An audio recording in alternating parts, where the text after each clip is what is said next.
Brasil! Buia! Buia! Buia!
Buia! Buia!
Alô, Brasil! Buia! Buia!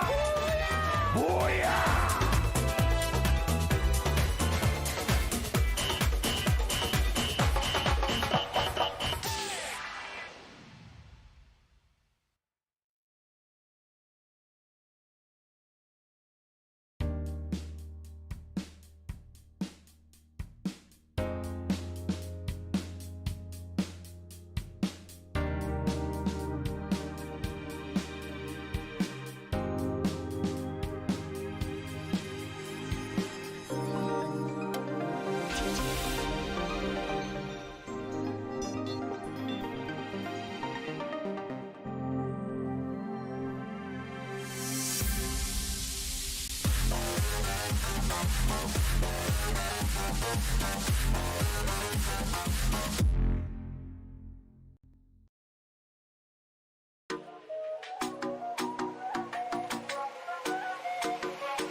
Brasil! Buia! Buia!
Buia! Buia!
Alô, Brasil! Buia! Buia! Buia!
Buia!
Alô, Brasil! Buia! Buia! Buia!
Good evening, everyone, and welcome to the MCP Major Season 2 launch party. It is Danielle, and of course, I'm joined by the wonderful AJ. Welcome to the stream, my dude. Mustachio, how you doing?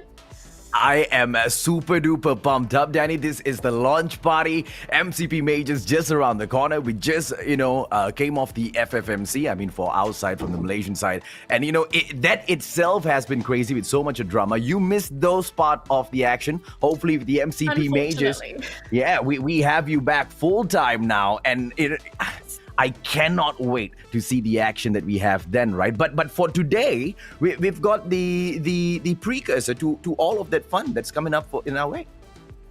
Well, the only way to start fun is to begin with a party, right? Of course, we've got our party for today. We're going to have a bunch of fun games. We've got a lot of streamers or names you're going to be familiar with in the Free Fire community. So if your favorite person is here, do let them know in the chat, and also make sure to socialize with them on their social media handles, because everyone's playing in teams and whatnot. Celebrate with a big fat booyah. Yeah, it's all being mixed up here. We've got influencers, we've got the pro players, and we're not letting them play in their own teams. No. We have mixed everything up, and it's just gonna be all out chaos. Just watching these people try their best to work with each other. I think it's gonna be an absolute beautiful mess out there today, Danny. I love how you say try. It is a team game, I suppose, but sometimes it's a little difficult to coordinate with other people. But of course, we do need to introduce all of the people that are going to be playing today. Now, here are your teams. We've got Team Kelly, Team Andrew, Team Raphael, Team Moko, Joseph, and Miguel. Now, of course, AJ, is there anyone here that you're cheering for today? So many of them, right? I mean, where can I even start? Team Kelly definitely has a favorite of mine. Geek show you so much of potential in the player, and he has stepped up for the team, so many times before. Ajim as well. They are not your front men, but they do definitely bring the element of surprise in all of these combos, right? And from what we can see, nobody from the same squad is matched up together. So which is why I said it's going to be a beautiful mess out there as you try to work together. Free Fire, like you understand, Danny, is a game that, heavily depends on teamwork. When you're being fired at, when you want to move into the next safe zone and you're getting chased down by a couple of players, we've seen how much that the teamwork with the glue walls and the backup comes into play. Yeah, I'm probably guessing we're going to see a lot of players left behind on the battlefield today. Yeah, absolutely. And I want to know, when you're playing with a mishmash of talent and personalities, what kind of Free Fire are we going to really be seeing? Now, of course, that was just our first round of teams. Yeah. We actually have more on the screen. We've got 6 more teams lined up for everybody. So if your favorite player wasn't on that first list, they might be here. Yeah, absolutely. I mean, Freedom Rumble, Blacklist International, Geek Fem sending in the Malaysian players. You've got, Supreme Assault Forces coming in here from the Philippines as well, SAF, Pepe, Afedi. These influencers who have been investing all of their hours grinding Free Fire to entertain their audience will now be able to bring a little bit of what they can do in that battlefield and show us, when they are matched up together with these pro players, exactly how good they are. Are they going to get dominated, or in terms, are they going to perhaps dominate the rest? We have our very own casters in there as well, as you guys can see. We have got our very own Basyang TV. Oh, sorry, the name seems to be mixed up. That's AdMats, isn't it? Yes, that is AdMats. I was going to say, I'm cheering for Team Antonio already.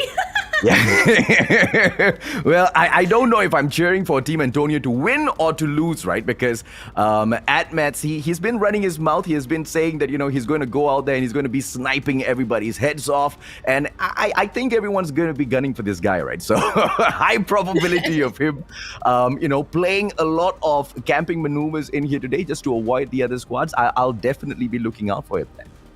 Yeah, I mean, also considering that some of these players here, they they're more streamery, they're not really a competitive player, maybe this is the opportunity to try playing in a competitive environment, and all of a sudden your favorite streamer is going to be playing in the MCP Major Season 3, right? Like, that could be a possibility.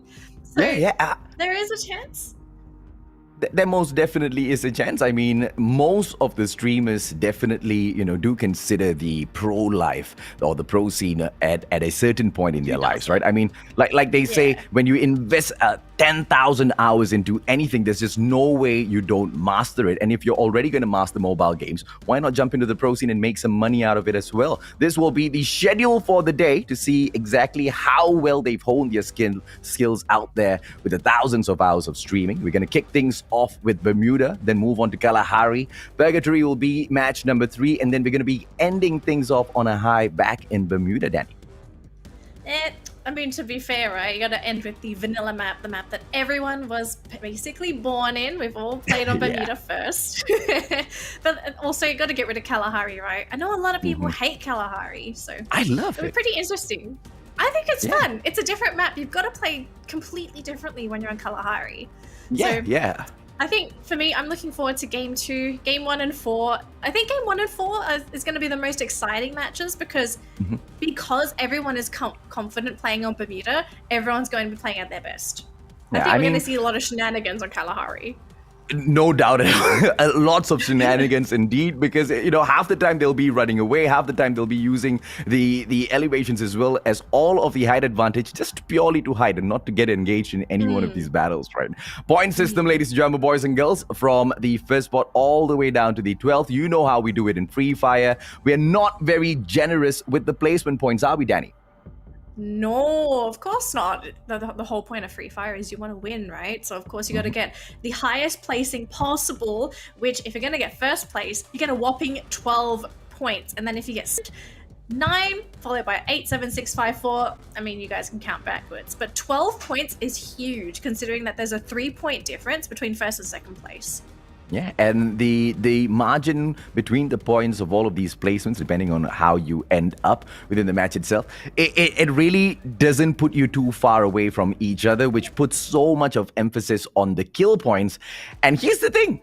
Today's not a serious day. Today's just a fun day where a bunch of people are gathering up today and they just want to go out there on the battlefield and have fun, where we're not going to be caring about the kills. I don't know who wants to believe that, Danny. I know these guys want blood. I mean, okay, so something I know with experience is that whenever you put people in a group and say, we're going to play for fun, fun is a key word for serious. So unfortunately, I think we're going to be getting a lot of try-hard teams. But I mean, to each their own. If I was playing... Okay, don't invite me because it's going to be an absolute train wreck. I'm just going to go run and gun everybody. I don't care if I die first. I'm just going in for fun. Hey, speaking of tryhards, we've got Admets. Admets is going to be shitting on me later. Admets is jumping in together with us, ladies and gentlemen, boys and girls. We've also got Manic Gaming joining him, our 2 influencers for our first segment. Manic is not... unfortunately, we've just gotten news that Manic will not be jumping into the segment with us, so we are stuck only with Admins. Welcome, sir. Hey, oh, Lord. We can't hear you. Dude, I'm you, dude, I'm you. And for the first time in your life, you are happy. No. AJ, do you see what's happened? I know. Happened on the screen? Okay. Okay, fine. Rose. You look so handsome, bro. I love your mustache, bro. Mustachio, Mustachio, I wanna... Mustachio, what happened to you, man? I'm not so sure. Just okay, the wife. The wife. Guys. Wrong order. It should be... AJ should be asking the questions. AJ, I'm gonna ask my guest some questions. All right, I'm gonna try. So, Admets. So, it looks like you're gonna play for the night. And it's the first time that I see you're gonna play in a team. So, how do you feel? I feel good, man. I mean, these guys, they think they're all that pro players and whatnot. Hey, have they seen Admets jump out onto the battlefield? When I step in, 1 shot, 1 kill. Not a shotgun sniper from afar. Even Exact runs away with his tail between his legs. Hey, today is going to be a day of domination for Admets, okay? Well Okay, said. serious question for actual admats. That was- Okay, Yo. so admats, Mm. hi, welcome to the stream. Hello. So I have to ask you because I know you can be a real tryhard if you wanted to, but are you gonna try hard today, or are you just gonna go in for fun? Like, are you just gonna play crazy? What's the plan? I need to know. Maybe the first game, maybe I'll just like, okay, you guys can whack me in my face. It's okay. It depends. Right after that, if I feel that Whack you in the bum. want to, no, if I feel like I want to rectify back my lost honor, yes, why not? But again, it's all for fun. Legit, everybody's like laughing and there's no much seriousness, even in our own team. And it looks like the game started, so I have to go. Well, let us all see right. whether or not you will join us back with honor or a little bit of dishonor. Please make sure you at least get top 3 lah, bro. Hey, I'm gonna try, bro. All right, good luck, man. All right, gotta go. Hey, good luck, admats. See you. Okay, there you go, so Daddy. apparently the game is starting, so we're going to be jumping into it in just a moment. So I'm still cheering for Team Admats because I know the guy can be absolutely goofy if he wants to, but he can be pretty scary as well. I'm concerned because Manic Gaming is supposed to be in the lobby with him. Manic Gaming wasn't even out here in the interview, which means our guy Admats might be going into the next match handicap. All right, so I don't know how his luck is going to be. Let's just wait and see, Daddy. Exactly. Right, so for people that are just tuning into the stream, welcome to the launch party for the MCP Major Season 2. We are starting our first match of the day with Bermuda. Now, we're supposed to have fun. We will see if we're going to have some actual fun today because I suspect we're going to get some tryhard teams. But to be fair, tryhard can be fun to watch as well. I mean, seeing everyone fight for the same point can be really exciting. Yeah, I have never understood the definition of, hey, Mustachio, we've got a fun match coming up. Can you come and cast for it? It's going to be a fun match. Dude, any match you call me to cast for, it's going to be hyped up and they start killing each other, okay? Anyway, no matter how much of fun you ask these guys to have, it's going to get heated at a certain point, Daddy. Yeah. I mean, that's the whole point, right? Like, the whole point of Free Fire is you're going to be killing other people, and killing other people's kind of fun. So let's just leave it at that. All right, so I believe everyone has finally landed, AJ. Yeah, I mean, okay, here's the kind of fun that I want to see, right? I want to see them walk up straight up against each other, just melee battle all the way through. I want to see them be able to telepathically communicate this to their enemies, but as I say that, Uncle Ija is gonna get knocked. Poor guy becomes first blood. Out of the game do you go into the lobby. And poor guy. We just started. Like, he didn't even get to pick anything up. I'm very sure he just got smacked in the back of his skull. Look at me getting another one.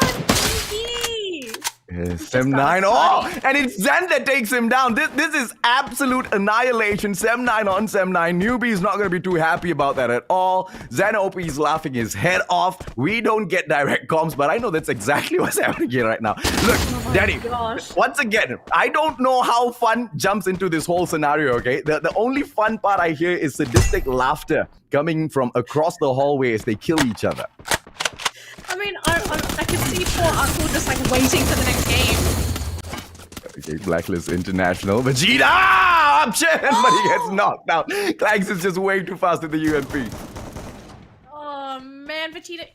I mean, he was doing a pretty good job, but to be fair, you're playing against Blacklist, right? This is not a team you want to be messing around with. Even in a fun game, there's still Blacklist International. Yeah. Uncle Ijad as well as Vegeta down and out on the ground, and now Candy with the opportunity. A 2-on-1 situation, jumps out in the nick of time, manages to get the knock on Tufani. And this is one more opportunity, stepping right up, but it's a 2-on-1 situation, jumps out of the window, right around the corner, and still surviving. How is Lee Candy even doing this, Danny? I'm going to call that sweet, sweet revenge. 2 teammates down, but they managed to snap up some kills themselves. So I think for Team Migu, they're going to have to try and redeem themselves. They've got 4 kills.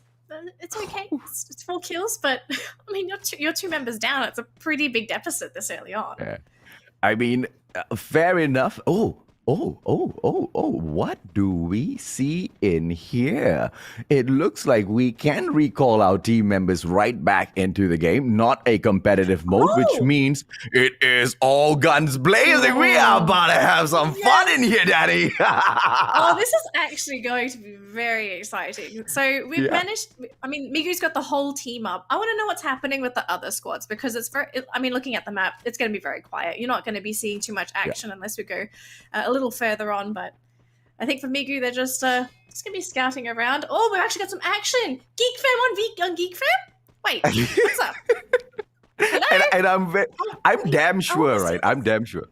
We have a side story going on here where these clans and these boys from the same team, they are gunning for each other in these matches here. Exact opportunity might be able to take Yun out with a headshot, and he does not want to waste those bullets, waiting for the best opportune moment. But he will be taking a couple of shots from Apis, and like you said, it's Geek Fam on Geek Fam. They're not making it easy on each other. I think what's happening. Oh, almost getting up is there. I bet they're all in the same room and they're telling each other where they are. And they're just saying, bro, come at me. Come at me. 1v1 me right now. Okay, I am the alpha on this team. Yeah.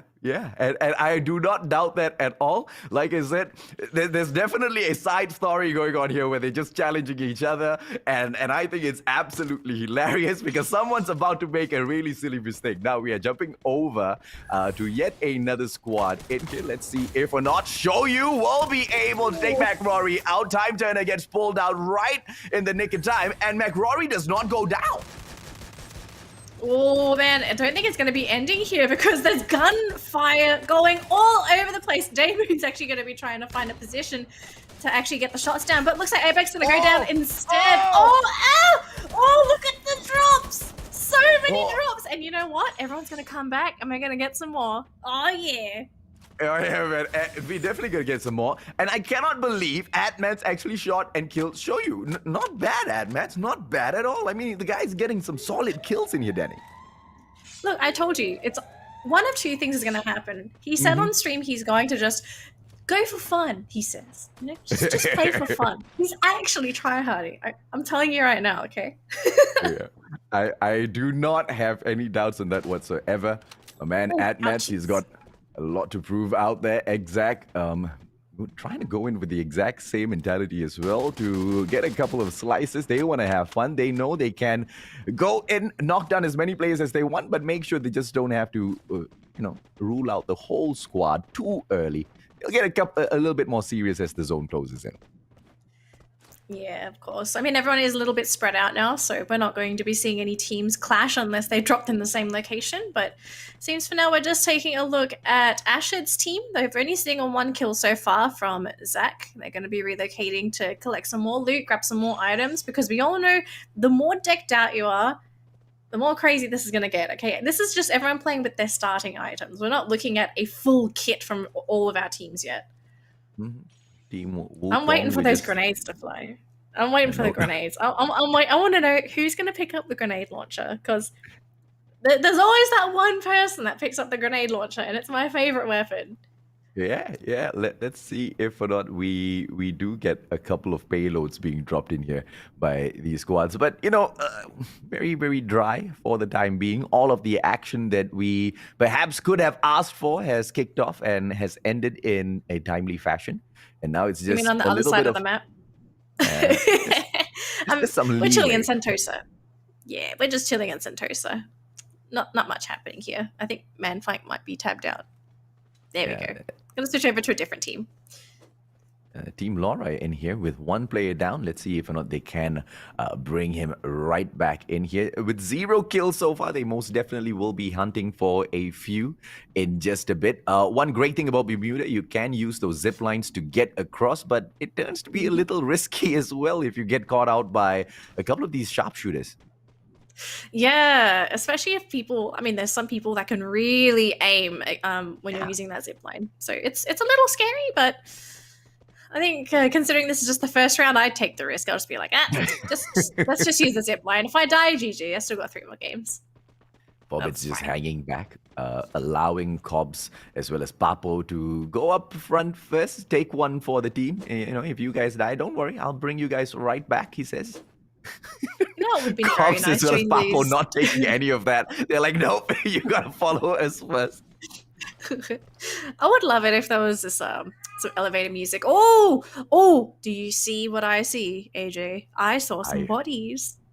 I most definitely did, but unfortunately we have jumped right out to the map just to take a quick peek and see exactly who is firing at each other. There is some action here, just at Katulistiwa, but we are not going to be jumping. Tell who that is though, because everyone looks exactly the same. Unfortunate, isn't it? I mean, they went all out throwing these little figurines onto the screen, but a little too small, man. I'm growing too old for this game. Yeah, I mean, that's why I'm wearing glasses. I'm on the verge of having to get surgery. 20 years younger, I would be able to see this. 20. How old would you be if you were 20 years younger? 10 years old. Wouldn't you be too young? Then you wouldn't be able to see anything. 10 years old is like the best time, right? Like, have you seen kids play these mobile games? These kids are monsters, all right? Because you know what they say about neuroplasticity, right? The more you do something, the more the neurons in your brains connect. And if you start playing games at a younger age, you're able to move your fingers much faster than a person who's picked it up at a much later time in life. Looks like we're back into the action. 10-year-olds are monsters, and unfortunately for McRory, he almost goes down, but they managed to get the pick up onto him. Hazik, is he going to get picked up from his team, though? I don't think anyone's in a good position to do so. Oh, looks like Let's Go's going to be dropped as well. Oh, beautiful backstab.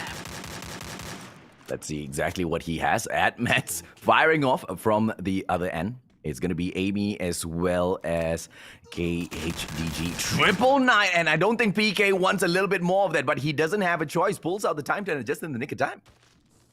Yeah, he's up against some pretty scary players as well. I mean, he managed to get the drop onto Mural. They got the pick up onto Mural, and now actually he's going to be under fire. But it seems for now he manages to get the backup. I believe Amy's also backing up as well. Oh, okay, he's still in range. Not safe yet. Yeah, Team Andrew has lost one of actually two of their biggest, dogs, right? Hazik as well as Let's Go. Let's see if or not they will be able to jump right back in a little bit later. Apam with a beautiful shot from afar. McRory, on the other hand, manages to get a nade takedown onto PK, and that might just be the end of the road for them. Yeah, it might be, unfortunately. Well, I mean, there's 3 more games after this, so it's not all bad, but in the meantime, we're going to be taking a look at a different team over here. We're going to take a look at Apam's point of view. He's gotten a couple pot shots off, but nothing too big. As Hijiat, he's actually going to be trying to run forward himself, actually running back to his team as well. As we do have 2 teams currently stuck in a bit of a lockdown, because if anyone moves, the other team's going to be shooting at them. Yeah, Team Maxime in here. 9 more squads. Let's see exactly who manages to get out of this equation. Ajim, with all of his opportunities that he, managed to take at the FFMC to shine, is he going to be able to do the exact same in here? Unfortunately for him, one of his biggest support, Risky, is already flushed out. Montino, he will have to depend on him. Fatey as well. It's a 3-man squad now, taking on what just looks like an impossible fight. FSK Yun as well as Apis in one team. Yeah, you might as well just give this fight to them already. I mean, you can give the fight, or you can maybe try and fall back to the possibility of the circle going in their favor. I mean, you are kind of stuck in that position, but look at this. This is what I call a party, AJ. There are so many teams here. How is Exec down on the floor as well? Oh, no! Team flushed out, Team and it is it's once again Candy. Candy is just so amazing on these gameplays. She's just a Wonder Woman in Free Fire. Oh, Candy. Is this a sign? Do we have a new contender for the next MCP Major? I think we most definitely do, right? Zenop in the squad as well. Most definitely is a huge plus point. Now let's see, as we will squeeze all of the players into the 4th zone in a bit, who will be left surviving? 8 more squads in here, Danny. Yeah, but so far I'd say Team Migu, they're doing really, really well. The whole team's sitting on 8 kills total. They've got all 4 members alive. They're in a very favorable position as well for this next circle. So if anything, if anyone's cheering for Team Migu, you're in a really good spot to getting a potential booyah here. But the game isn't over. We still have 8 more teams remaining and 25 players. It's once again, it's absolutely unfortunate with the icons of those little men moving around on the map, because it's so cute that I myself am confused because I know like someone's approaching and I don't even know who it is, and even I am like waiting, like who is it? Who is it? Who is this? Suspense is killing me, Daddy. I mean, the only way I can kind of tell is if they have the same silhouette, they're on the same team. But then sometimes the silhouettes look the same, so I can't even tell who's who. I'm just guessing. Oh well. Okay, this is. I guess that's one of the fun segments as well. Okay, to have the casters guess exactly which squad is going to go up against which. I mean, if I could cast like this, then it would be great. But it's more fun if we're a little closer. All right. If anything, we're going to be feeling very bad for Amy here because Amy is all on their lonesome, and they're up against 2 players. Yeah, I don't know if they've been spotted though. I don't think so. Appa making Admets pay such a heavy price. Admets down and out for the count. McRory, beautiful nade being tossed here by Mirol. Is he gonna get anything? McRory instead manages to get the knock onto Vayne with the nade. And Vayne, he wants another nade. Does he eat it up? The delete does not come through because of the time turner. Well played by the opposition. Mirol as well as McRory going in for the finisher. Time turner being pulled out at the very last moment. Mirol once again managing to get the takedown. Gets himself knocked down. And it is all left to McRory. Vayne going in for the pickup. McRory from the back! And he gets Vayne onto the ground. Team Andrew eliminated! Oh my god. To be fair, we know how good McRory is, but this man. He's okay, he's on fire. Oh goodness. Oh no, Mirol died. Why did that Mirol die? Look, okay, these two players are not on the same team. Okay, so that was so unfortunate, right? A situation, right? There might be a situation where he's like, "Oh, I forgot we're on the same team." And now the numbers game is probably going to catch up with him. Basha has gotten taken down, not played by the one and only Reggie. Ladies and gentlemen, boys and girls, DBB goes down as well. Phoenix as well as drags the stand-in up tall. Uncle Ijat's Wolf see a nade flying towards him, but Uncle Ijat has got a grenade launcher in his hands. Phoenix is the only one left in here for Team Joseph. Is he going to be able to carry his team on his back? He goes in for the push. 2 players right there in front of him. One from Sem9 pulls out the very, very powerful SMG, but no takedowns just yet. Double glue walls will be able to buy him a little bit more time. He's in a better position now, but look at the mayhem in the building. There are so many teams in here. And it's gonna just turn to a bush. Let's hope no one sees me. We'll see if that works out in the meantime, but oh goodness, TMC, they're going to try and grab kills themselves, but they've only got 1, and so far they have only 2 members remaining. We're actually going to look at Fate, who's hiding as a bush, now going to be revealing herself, but blocked from the entry point. Instead going to be trying to engage. Oh, the grenade! Oh, that grenade was unintentional. Feiji was just filled with bad luck there. Flies out, pulls out the glue wall in time. Unfortunately, stray grenade from nowhere takes it down. This is just yet another chaos that ensues. Roko now on the ground can only depend on FSK's Yun, but Team Fast Kill gets eliminated as well. Yun says bye-bye. Uncle Ijat, on the other hand, still has the grenade launcher in hand. So Team Migu with the 14 kills so far looks really strong to finish this off, Danny. AJ, okay, correct me if I'm wrong. Uncle Ijat was also the first guy to die and came back. Yeah. So look at this. It's just the redemption. Yeah. The absolute redemption play for him. He's like, he probably thought, oh, I can't play anymore. Oh, surprise, you get to play again.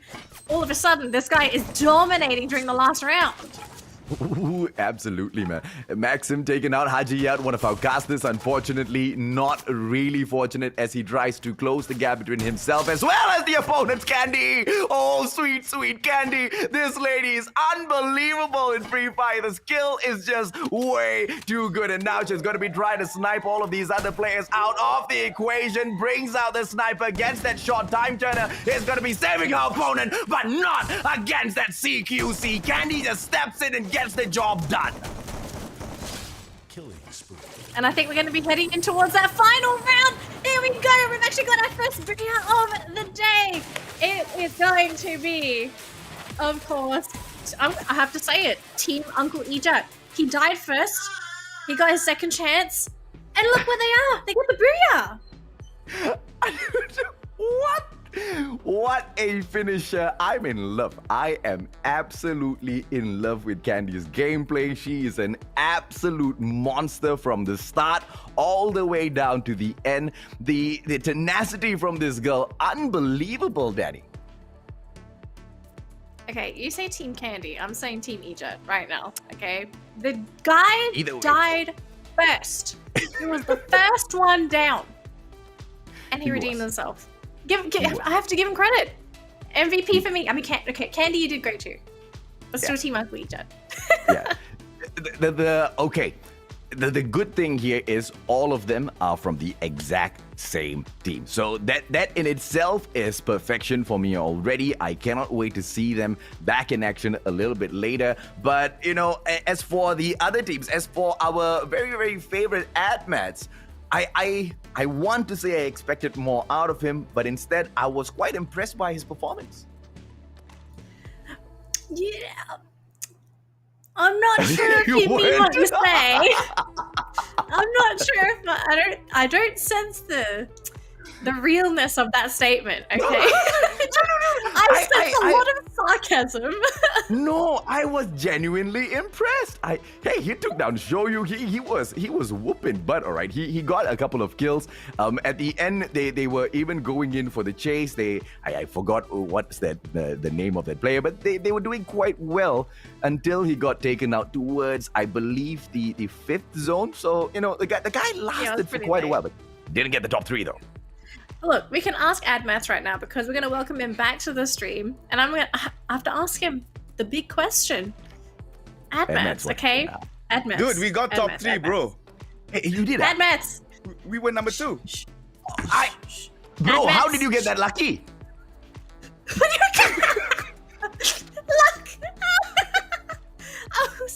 Okay. I thought I was brutal. I think AJ is on a completely different level. How'd you get top? Okay. No. Hey, before you came on cam, I was telling Danny that I was genuinely impressed. I did not expect you to be that good. I didn't expect it. I'm honest. I expected you to suck down, right? But no, you did good, man. You were absolutely on fire. Some of these pro players got tanked, bro. They had to tank multiple shots from you. How were you doing it?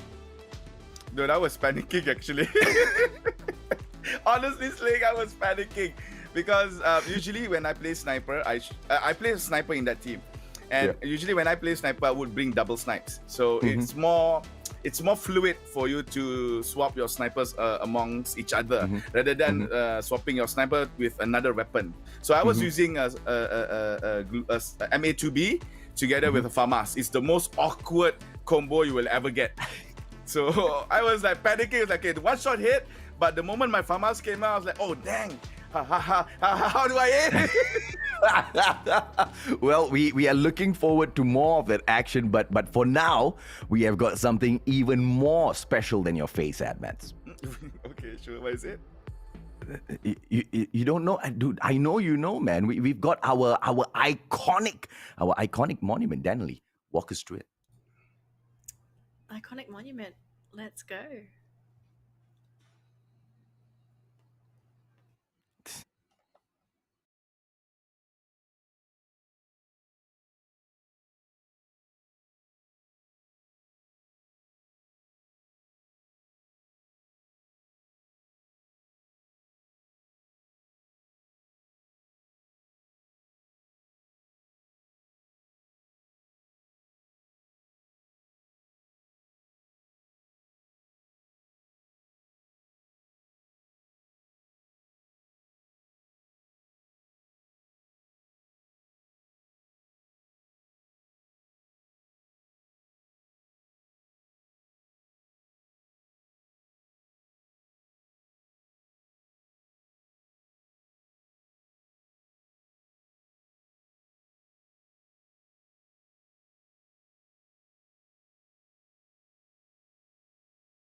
So is that how you start your day? Okay, wait. Let me clarify. I was about to say monument because I thought it was moving on to a different segment. I did not know we were about to play that ad. I did not call myself a monument. Yes, you did not call yourself a monument. No. Iconic monument. Iconic, maybe. Iconic. No. Did you just wake up one day and there was just a big fat camera in your face? It's exactly how I wake up every day, and I brush my teeth and I eat sushi and I play Free Fire till I drop. That's exactly what happens. Welcome back, Admets. Yeah. Yo, what's up? Welcome back. I was like, what monument am I watching here now? I thought it was a different segment. I didn't expect that ad to come in. I thought it was going to be a different monument as well. Unfortunately, it was... Hey, I don't know if I'm gonna say disappointed. this. Monument! Okay, ladies and gentlemen, boys and girls. Oh, goodness me. The light is just blinding. For anybody. I want to be there. Yeah, for anybody that does not know exactly what is happening, that is the Menara Kuala Lumpur, right? The KL tower is standing at 421 meters, making it the 7th tallest freestanding tower in the world. Is currently being embraced by an icon in its own league, Garena Free Fire, man. One of the best mobile games that you guys can pick up, and this is a achievement on its own. We just hit a new high with mobile gaming. Admans, what do you think about this, man? You've been a part of the Free Fire world for such a long time now. Yeah, I've been on and off with Free Fire, but Free Fire never left my life. I've been with them for 3 years now, and this is their 4th anniversary. So seeing something like this coming from Free Fire is definitely something melancholy at the same time, proudish per se, something like that in between. Yeah, so kind of it's a mixed feeling. You know, you kind of feel like you're like, oh, but at the same time, yeah, you know.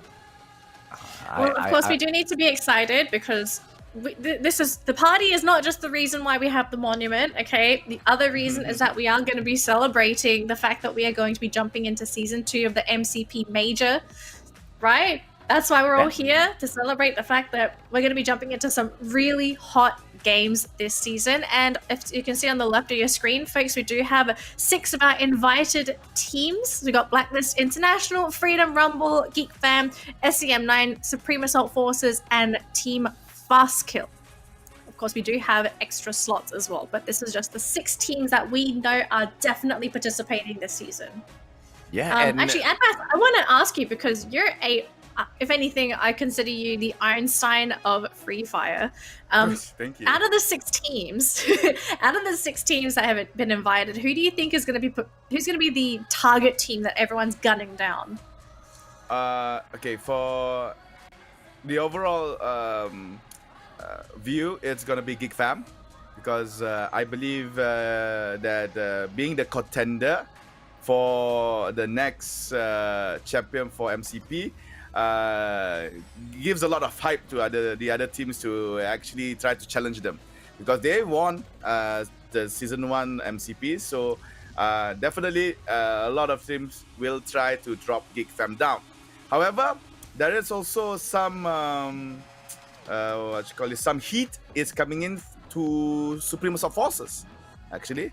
Being the only Philippine team being invited to the MCP Season 2, they are the attention makers for the Philippine side of Free Fire. So the heat is on them as well for SAF.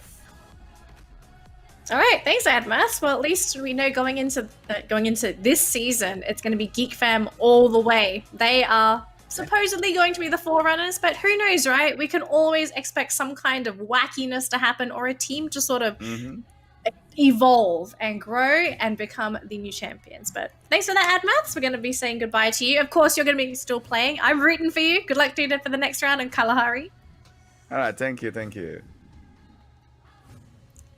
So, AJ, I noticed you're having a party in your room. Only whenever the lights come on the KL tower, right? So crazy, man. I mean, I wish I could be there. Wait, so the lights reach your room? Yeah, the KL tower is just there. Like when I open my window, Dude, it's the what the KL hell? tower. Yeah. Okay, so I don't think I live close enough to see it. I wanted to I've see got it in like electric person. blinds here, so I just hit the button, the window opens, I see the lights, I see the show, and it makes me proud, man. It makes me proud as a Malaysian, it makes me proud as a gamer, it makes me proud as a broadcaster who's involved in this whole production, to be involved in a event where our promo video is being wrapped around an iconic structure that the whole nation, no, not just the whole nation, almost the whole world knows. It's crazy, Daddy. To be fair, I think this is the biggest thing any game has done in terms of, I don't know what to call it. In Malaysia, it's just cool. Yeah, it's just cool. The name for it is 3D building projection mapping. Not cheap to do at all, because what they do is they can project any sort of 3D imagery on not just a flat surface, on any surface, right? And what makes it cool is that they have to project it on a very specific space. So a lot of coordination, a lot of work goes in. It's not just a one-man setup. It's not just one simple projector that you go and put it there. And it's just crazy, the amount of dedication and how far Garena has taken this just to promote the game. I am absolutely loving it. And once again, to do it be above and beyond any other buildings here in Malaysia on the KL, on the Menara KL itself, mind-blowing. If anything, I have a feeling we're going to be getting an influx of Malaysian players, because who doesn't see that when you go to KL? You're going to be, it's a glowing purple, pink, neon building. Everyone's going to be seeing it. So there are going to be some new players. If you encounter these new players in your lobbies, be nice, because of course we do want more people playing Free Fire, which means more people to kill. So sometimes you gotta be nice just to get what you want. So be nice to the newbies. Yeah, and I don't know if this is a good comparison to draw, right? But being Asian, being brought up in an Asian household, games just weren't something that were allowed. Games just weren't something that were encouraged as we were kids, because, you know, playing games, you really don't go anywhere. At least in the past, you didn't really go anywhere, right? But now you take all of that passion, you throw it into the world of games, and just look how far the game has gone. If the game is now embracing the national icon of the country itself, then, you know, the world of opportunity that the gaming world provides all of its audience is definitely one you have to at least try to stick your foot into.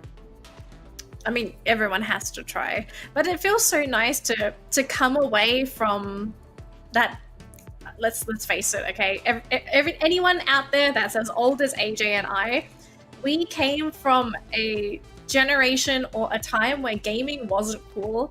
It was nerdy. I mean, at the time they called it nerdy. It was geeky. It was uncool. If you played games, you were lame. You were supposed to be outside playing football. It's like, no, games are cool now. If you played games. Yeah. And then they've also got some other connotations to it as well. I mean, especially for the girls in my generation, gaming wasn't normal for us. Girls were considered weird. So I'm really happy that this is how far we've come as a generation of gamers, right? Now, it doesn't matter who you are, what race you are, what gender you are, where you came from. We all are united by games. And in our case, Free Fire.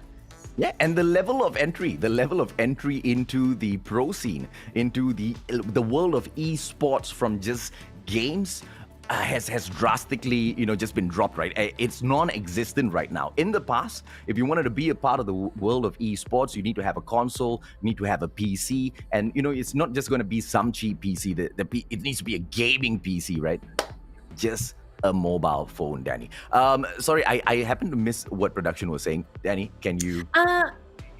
Okay, so we have 2 new guests to welcome onto the stream. So welcome to the stream to our beautiful guests. Now we do have 2 people this time. It's not just AdMaths. We've got KKH Daily and DBVY. Welcome to the stream. How are you doing? Hello. Hello. Yeah, hello. Hey guys, hey. How are you guys doing? And what did you think about the segment that we just had in game number 1? because it was supposed to be a fun segment. Do you think it was fun, or do you think it was very serious where everyone was trying to kill you? I think it was fun, and how can Is you your can you team hear me? nice? Yeah, we can hear. Yeah. Yeah. Oh wait. Thank you. All Thank you good. very much, Paige. Yeah. Obi, how about you, buddy? Sorry, I'm having trouble right now. I cannot hear anything at the moment.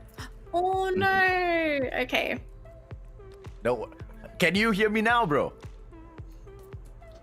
No, he couldn't hear me. I was just testing out. I mean, I was thinking he was just teasing us or something, right? That's all right.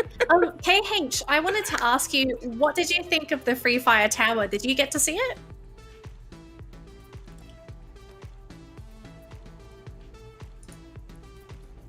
I don't think he's hearing us either. Yeah. Don't worry about it. Don't get stressed out, guys. It's just a couple of technical difficulties that we usually face. You know how the online world works, and these guys are getting connected from all over the world. Obi is joining us all the way from Kazakhstan today, and we've got KH Daily, connecting in here from London. I'm absolutely bullshitting all of you guys. It's absolutely wrong. We are still waiting for Obi to get reconnected in here. There you go. We're reconnecting his cam. But KH Daily, we know you're reconnected with us already. Do you think you will be able to take the win in the next game? Okay, now I can hear them. Okay, now. Better now. All right. All right, we good? Yep. OV. Okay. Oh, can I ask the next question, please? Of course. Please. Mhm. Okay. Yeah. Sure OV, can. I want to know what you think of the KL Tower with the map projection. Did you get to see it? Yeah, I do. It was quite impressive. And I think I love the idea using the KL Tower to feature the Free Fire lighting as well. It was very nice. Yep. You want to go next? Or do you want me to ask the next one, AJ? Yeah, I'll You say throw boss. one to you, Obi, real quick. Do you think you will be able to pick the win up in the next game, bro? Because, everybody said it's a fun segment, but then it turned out to be a very serious segment with a lot of fighting and killing going on, all right? Yeah, it's true actually. I think we can do better the next round because the first round for our team we were in the middle of everyone. So I think the next one we think we can go even better lah. We do even better.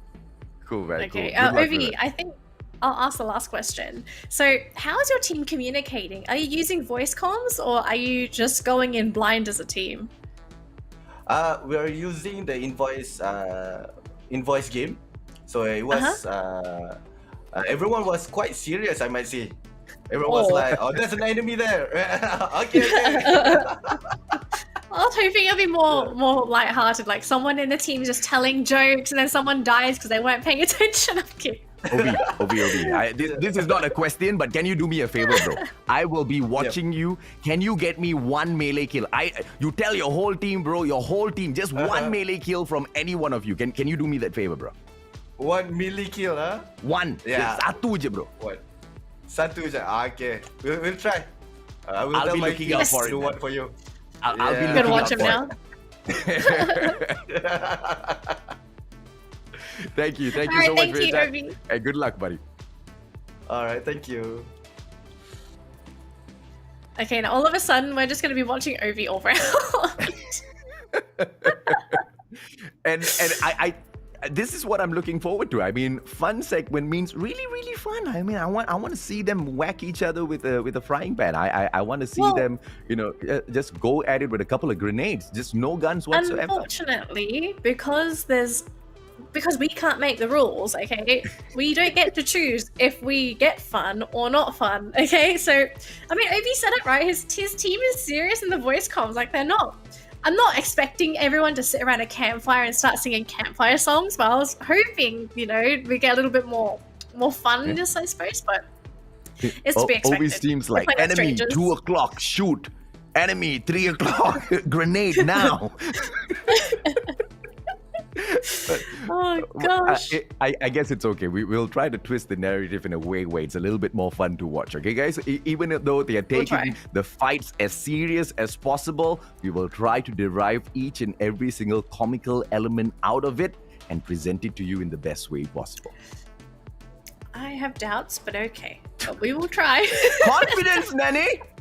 The only confidence I have is in that tower. That tower is brighter than my future. Hey, the tower is brighter than a lot of people's future, okay? I mean, but if anything that the tower shows is that you can stand tall even if you're standing all alone. So even if the communication just goes to break down a little bit between all of these guys that are working for the very first time together in here, hopefully we will see one solo superhero maybe carrying the team on his back, right? Because we haven't seen that just yet. We keep seeing them get revived right back, and a squad just gets wiped out just like that. We haven't seen any solo runs of perfection except for Candy. Wait, can you say Candy's run was a solo perfection? No. Maybe he had backup at points. I mean, they had the whole team up after they had the first two teammates drop during the first round. I mean, I'm still going to say Uncle Giat's the hero here because he died for us and he still survived to the last round. Fair. I mean, if anything, I'd say that would probably be the comeback player of the day for me, right? Mm-hmm. You have a really horrible start. You're like, I'm dead. I'm back. I'm playing. I'm serious now. I'm serious. And all of a sudden you get a booyah. All in the hands, my folks. All in the hands. Well, Team Miguel, something that Husky and I usually touch on whenever we cast for Battle Royales, be it any title out there. Consistency is key. Whether or not we will see consistency from Team Miguel as they continuously have fun and as Candy just gets unleashed out there onto the battlefield. Let's see if or not they'll be able to pick yet another booyah up for themselves. Or will we see, the likes of Admats this time step right up, right? Because remember what Admats shared with us a little earlier on. If he does not bring honor to us in the game number 1, game number 2 is where we will see him get a little bit more serious. But I thought he brought us honor in game 1. Did he? So then what happened in game 2? He didn't get the booyah. He didn't get the booyah, but he did really well. He did well. So, I mean, it's not like he brought shame to us, okay? He didn't bring shame to the family. So he brought dishonor to the family. I raised you all these years. You let me do. All right. We're just waiting for the game, by the way, for anyone that's wondering. Where's the game? The game is starting very soon. We're just waiting for the teams to sort of get in. As you did see before, we did have a couple of connectivity issues, but I do believe we have one more team remaining. So once they're in, we'll jump in as well. Heads up to anyone new joining in. This is the launch party for the MCP Major Season 2. Yes, we have survived long enough for a Season 2. COVID has not taken over the world. We have Free Fire. Yes, number one game. For anyone that didn't know, yes, we did win an award for number 1 game of the year. I believe it was number 1 mobile game, or was it overall game? I think it was overall game. Yeah, and I think it was overall game, and to have once again your whole branding wrapped around embracing KL Tower itself is a huge achievement. But we have just got an update from production saying that the reason why there is a delay on the match is because Admats ran out of the building because he wants to take a look at the lights on the KL Tower, and we're just waiting for the guy to jump right back. All right. We're going to be stuck here for a very long time. I don't think he lives in KL. He lives further out. So... Jumped up onto the roof or something. I don't know. Okay, wait. I need the script. What do we do now while we're waiting for Ad? I'm kidding. Okay. Also, just another heads up for anyone that is jumping into the party. We are going to be playing calamari. Oh no, you did it! I'm hungry. I haven't calamari. I legitimately have not had dinner yet. You wait, okay? You wait. If I'm hungry enough, I will eat on stream. You did not. I'm crying, Daddy. You can't call Kalahari. No. Look, I have an excuse, okay? It's literally what I call the map when I'm very, very like everyone knows it. I just love calling that calamari. Everyone loves calamari. Some people hate it. I like calamari and I like Kalahari, so I was like, why not put them together? No. You do not make a man cry whilst it's loud. But it's okay. I'm sorry. It's okay.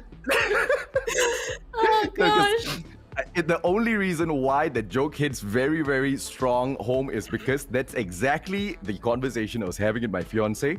With the first gig I got for Free Fire, right? I was like, Yeah. hey babe, these are the maps. And then she goes like, calamari? No. And ever since she said that, every single time I was practicing in the background, whenever I said Kalahari, I said calamari. And I had to make myself, I had to look into the mirror and I had to tell myself, Mustachio, do not do this, but good job, Danny. Thanks. The game Making is... me look real bad. Okay, good news. It happens news. to the Game's best starting. of us. Sotong's Game's good. starting soon. It's okay. Yeah. Game's starting soon. That's all that matters. We're all going to do our best to forget this, okay? Upcoming map is Kalahari, not Calamari. It's a fantastic map. I know a lot of people hate it. Well, too bad. That's our next map. It is a crazy map. It's a dangerous map. And unfortunately, if you're on the low ground, good luck, buddy. You're not going to be living for very long. Kalahari, it's a map where you have to play on the high ground. That is the key to winning on this map. High ground control, booyah control.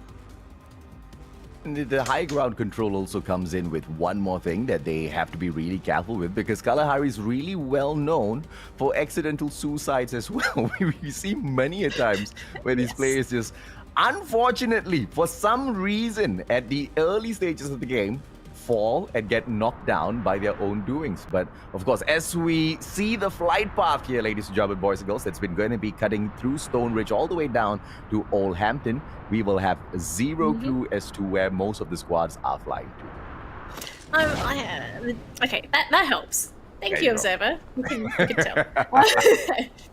Now, the really unique thing for Kalahari, something that I really like and wish we had more of, is you can use grappling hooks on Kalahari. Now, of course, this is because Kalahari has a lot of vertical surfaces. I kind of wish Bermuda, as well as Purgatory, had this, so we could see a lot more vertical action, or at least there'll be more buildings that you could scale and do some really interesting plays with. But of course, it's a balancing thing. It might be unbalanced to have it on those two maps, but I think if anything, if there's a new map that comes to Free Fire, I want to see the grappling hook being available. Yeah, let's see if or not that will come into play for SG. Unfortunately, is on the ground. Cops trying to fire back. Newbie will not need to do anything because Pepe was just right there behind him, manages to get the backstab. And what a support. Team Laura now has Forbits as well as Papo, and all they can do is just run away. Yeah, it's a bit of a snipe. And again, this is sort of something that we were talking about, right? The idea behind Kalahari is that you're playing with a lot of vertical surfaces, even if it's just a hill, right? If you are above your opponent, you're generally going to have the advantage, unless they've got some kind of cover. Of course, you've got Damien going in for a bit one-on-one here. Now it's going to be a 2v1, but can they get the finish off? Oh no, we're getting more players into this as well. And look at all the names drop on the right side of the screen. Oh, AJ, I don't think it's going to end. I didn't know exactly how Daemoon pulled that off, but he survived long enough to get a knock before, getting his butt whooped onto the ground. Let's see if or not Shoyu will be able to pull anything else off in here. Man flag right in front of him. Blue wall pulled out in the nick of time, but unfortunately Shoyu just a little too good. Just one pop and he obliterated him. It was beautiful aiming, by the way. Good job from Shoyu. Now, we do still have some more potential action here, as we're going to be seeing our team MCO. The team. For anyone that doesn't know, MCO in Malaysia, it's what was the word behind it? For us, it just means our lockdown. Movement control order. Thank you. That's it. I don't know why I had a bit of a brain fart there. Yeah, it's Just okay. disappeared. We've all just gotten used to the acronyms now. call it MCA. Abbreviation or not, ladies and gentlemen, boys and girls, it doesn't really matter what is the tag right in front of your name, because those bullets coming, you will still fall. Bonito from the back manages to take Shura down, but is that support gonna be enough? Fatty now going in for the approach. Ajim, is he gonna be picked up? Hanma is looking to get the N placed onto the plays here. No, just running away, and all He too has good to. for Team MCO. Yeah, he kind of has to back up because he's lost all of his teammates. He's alone. Oh, Fatey actually getting dropped in the corner, and I believe she's going to go down. What? Oh, the backstab. Ajim, What? he gets the revenge kill, and that's going to be it. The entire team goes down. But poor Fatey, though, she did not see that coming.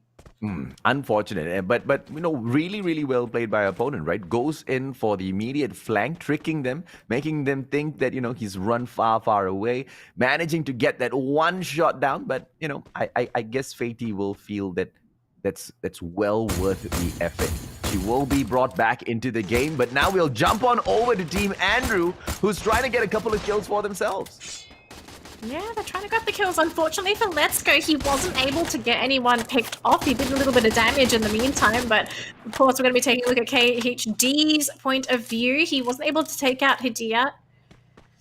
I don't think they're in a good position to do so either as a Team Andrew. They're pretty safe. They aren't really in a... There's no one backstabbing them. That's the good news for the team. They're in a pretty open position. Do they really want to go into the building? Oh, wait, Drag's actually going to be doing a bit of a drive-by. Yeah, I don't think it's going to be a smart idea to jump into that building. That is the building of Hajiyat's squad. Breaching this building only can mean absolute annihilation, not for the opponents, but for themselves. Let's see exactly how Team Andrew handles this. Drags, so cool, just jumps onto the bike, jets out of there, doesn't get taken down. It doesn't.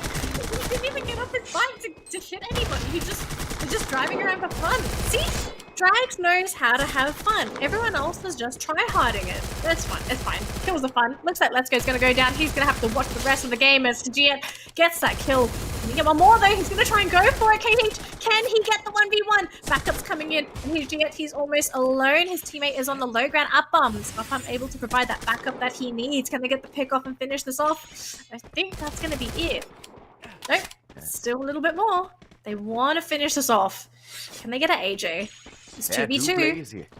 Hajiyat's just waiting for them to make the approach. He's not going down, and he doesn't need to go downstairs, right? I mean, No. It is their ground to hold, and they're just calling this really, really well.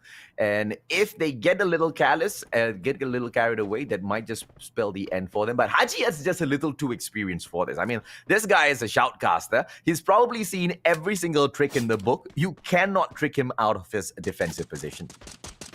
Yeah, he knows when to sort of go down. So they'll maintain their high ground position for now, since it is the safest place to be. They're under no threat from the circle as well. So they can play this patiently, play it nice and slow. But I do believe there's another team that's going to be joining in the fray. And yes, it's Drags' team. So it's going to be 3 teams in the same vicinity. Now, unfortunately, it is going to be a very sad day for Amy and co. Because, of course, they're going to be rushed up from the low ground. And I think that's going to be the end of Amy unless Amy can get out of there. No! Destroyed by Drags' team. And do you stick around? Do you really want to stick around for this? Oh my gosh. Really, Arpam? You want to stay? Hajiyat, you want to stay? All right.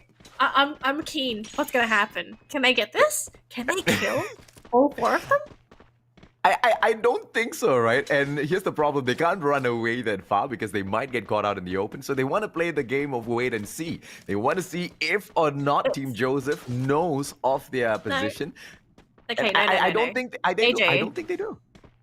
AJ, that's the wrong game. They're playing who has the bigger balls. Obi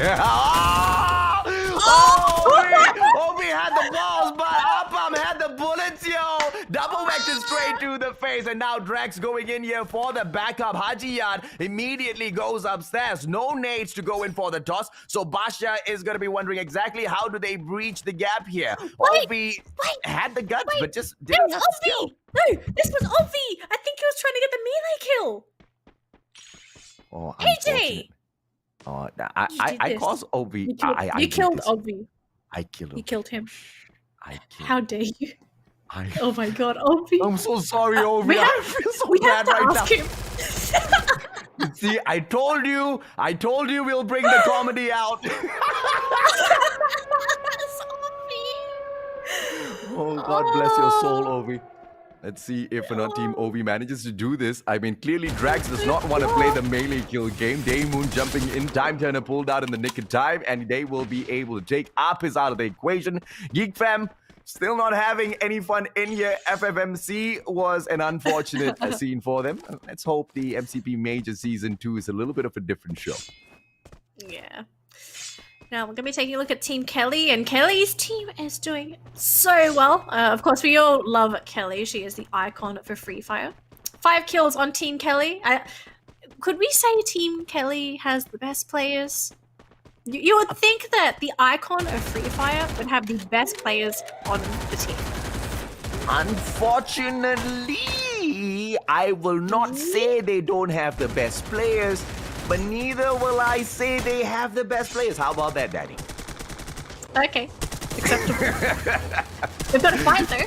Yep, CQC Time Pick up Turner the being drop. pulled out. This is a 3-on-1 situation. Shoyu still not going down at all. The monster just ravages through all of the other players. RB8 now pulls out his SMG round and round the merry-go-round, but unfortunately Daymoon gets involved as well with his double vectors. Whoa. And it's just a little bit too easy for him. Phoenix pulls out the glue down. wall in the nick of time, in the Time Turner as well. How is all of this chaos still being managed by these players, Daddy? Oh my goodness, it's that Team Joseph's gonna go down as well, and did Candy manage to get picked up? I think she is about to go down. Yes, they got Candy! Yo girl, she is up, she is alive, and you know who else is alive? Uncle Jet. This guy's not dead this time. He's not going to go down anytime soon. And I think they're gearing up for yet another booyah in here. So let's see if or not they will be able to pull that off. I mean, Candy on her own, she's sweet enough to sweep all of the other guys off their feet. If any lady steps in front of her, she'll just throw a really, really hard candy at their head. So either way, Lee Candy wins. To be fair though, we have to... this is a really strong team. I mean, just looking at game 2, they already got the booyah for game 1. They had a very good performance in that first game as well. Game 2, they're looking fantastic. If anything, all eyes have got to be on Team L here. Yeah. Team Miguel. Actually, looking at the team, okay, who do you think's the captain? Like, who's making the calls? Candy. You think Candy's Legit. leading? Candy's definitely leading. Zen would have looked at Candy. Zen would have said, Candy, you the boss. I mean, you saw exactly how Candy was flying around with the shotgun earlier, right? Even Zen is worshipping her right now. He's just telling her that, you know, if possible, he wants her to sign on with 7-9, move on to Malaysia as well. That's what we're talking about. Candy's the master. Candy's the master, and we just saw Vegeta manage to get a nice little pick off himself. So another kill going in the way of Team L, and they really want to press the issue here. Can they grab it? Oh my god, Candy again! This time she takes down Shoyu! Oh, pulls out the glue wall. Shoyu goes down, and now Candy, is she going to be able to grab yet another glue wall? Will be able to save Daymoon for just a little bit. Ali moves on right behind, but just to get met by Uncle Ijat, who is there to ask all of those questions. Daymoon will be able to knock down Uncle Ijat, but that's all they are able to do, and now Daymoon needs to back away, cannot save Shoyu. Lee Candy is up on his feet, and that's about it. Daymoon is going to lose his life in a bit, but then Vegeta making the biggest mistake. Is Daymoon going to take advantage of this? No. If anything, he'd probably just want to play it safe. Just hide. Bop a little bit. Bop. Bop again. Oh, Bop, Candy. please. Candy might get him. Candy No, might get no, caught out as well. No. Daymoon's running. Wouldn't she? Oh! Candy! Oh! Oh! Not Candy! Oh, but is he gonna regret? Will he regret his Oh, decision? he Is sure gonna as hell gonna regret that. Damon eliminated for touching the sweet candy. Zen makes him pay. You do not touch our leader. You do not touch our captain. That's exactly what Zen says as he puts that final bullet into him. But at the end of the day, Team Miguel still with the 7 kills. I don't know. It's a little too late for Candy to come back in. I'm sad. I don't want to watch this match anymore, Danny. You don't watch this match anymore. To be fair, I think the team's still going to make it pretty far. I mean, we're only looking at 4 teams left, 8 players remaining. So there's still a good chance that they're going to be able to grab the booyah for this round. But we do have to take a look and see who else is left. And it looks like we've got a team of 3, 2 teams of 2. We've got some dancing. And we have 1 player on the outer edge of that circle. Team Miguel knows that they are going to win. They are not doubting this at all. Freedom Rumbles Vegeta as well as Zen OP in one squad. When we talked about this situation where we might see one solo player going in, carrying the whole squad on his back, yeah, he can be that player, right? Zen OP, one of the most troublesome enemies for any one of these players to come across in the game. Let's see exactly how well they do this because they are caught right in the middle of all of this potential gunfight. I'm watching poor little Papo out there. He's all alone, representing his team. But we've seen some funny things happen when you have that lone player just sneaking his way to top 2. Just don't participate in any other gunfights. Just sneak in there, right? Oh. No one's gonna pay attention.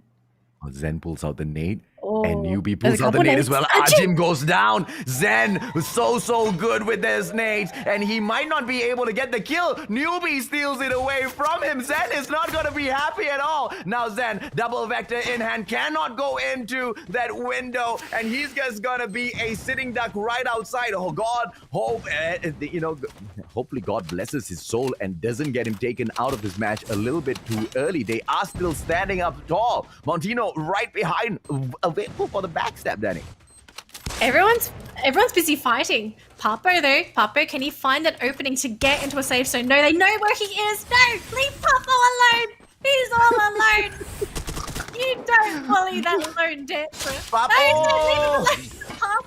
Papo. The window got Papo done in as well, ladies and gentlemen, boys and girls, blocking Papo's entry. Zen OP facing a similar situation will get knocked down onto the ground. Vegeta now standing up solo, tries to heal himself with the glue wall right there in front of him. Brings out the melee, unable to get a kill right there in front of him. He does have the double vector in hand. Clangs absolutely ravaging all of the opponents right there in front of him. Goes in to the final time turner, tries to melee his opponent, misses it.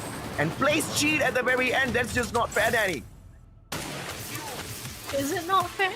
It's not fair. He should have meleeed it. We don't get to make the rules, okay? Remember, we're supposed to have fun. I forgot these. I forgot these. Fun. I mean, he could have, but let's be realistic. You can have fun, but the only way to have fun is to win. You're not having fun if you're not winning. So, to be fair, everyone's playing hardcore. But we need to go back and talk to our boy, the boy that died for us, trying to get that melee kill. Oh, do we get to speak to Ovi again? And You need I to owe this guy an apologize. apology, man. Yeah, I mean, Ovi, he went in there like a hero, although should have planned that a little bit better. He could have found like one solo player to catch on the melee, but he rushed a full squad. Look, ask him, okay? Ovi, Hi guys. Yeah. okay, first of all, good job. As long as you I try, tried. lah, bro. You tried, and that's all. I am proud of you. But I want to ask you, bro. Why did you rush a full squad? You should have waited, lah, bro. Like for one fella left, and then you go melee him, lah. Actually, I didn't realize there was a full squad. It's okay, bro. It's okay. Points for the Even for effort. me also. Full marks. Full marks for effort. Good job. Thank you. We're rooting for you, dude. Oh, it's funny. Thank you so much. That was awesome. Oh, my mouth hurts. I'm smiling. But here's one thing that I want to ask you, right, Obi? How's communication in the game, man? Because KH Daily is with you guys as well. Obviously, communication is not going to be the most straightforward thing, right? Nak cakap dalam bahasa Melayu pun tak leh. You want to speak in English, so it's going to be a little difficult because so many languages within that one team. How are you guys managing out there on the battlefield? For us, it's basically if you guys if they want a weapon, they just say it, and then some of us will just speak in Malay or in English lah, campur between the team. I love your answer, Ovi, because what you just said was you just speak in the natural language of Free Fire. Because any words within Free Fire itself, there's no way you guys won't understand each other, right? And that's what makes this game so international, man. People can get together no matter from where you are, as long as you're within the same server, jump in and have a couple of fun games together. But are you expecting to win the next game or not? We are expecting, yes. We do.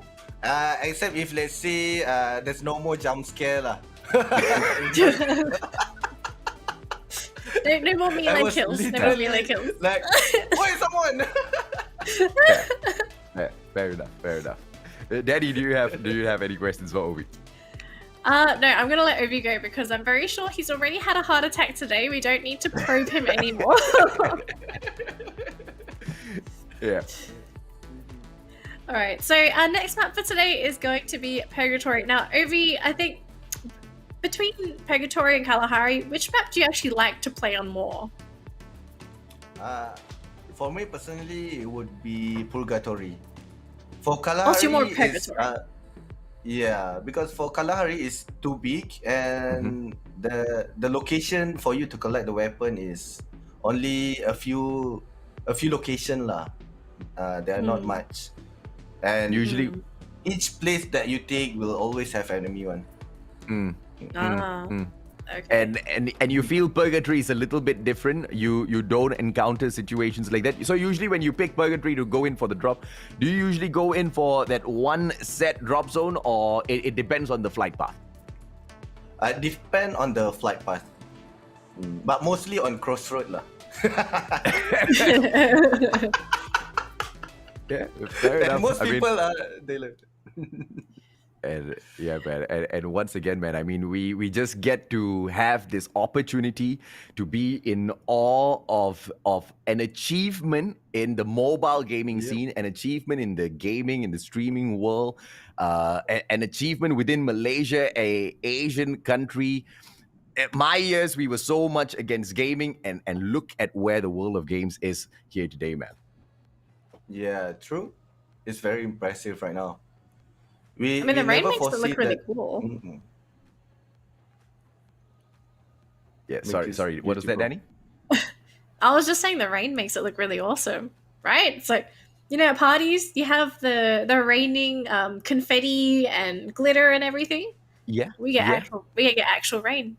Yeah, and I'm quite honestly impressed, because initially we were thinking that we had to prepare for the worst. We had to give bad news to the audience, because, I mean, we're talking about a light show out there in the open on the outside part of the building in the middle of a heavy downpour, right? The team is just getting soaked out there, and I thought it was going to be impossible. I thought this was just going to be something that falls flat on its face because of these unfortunate events. But no, the team still pulled through, and look at the quality.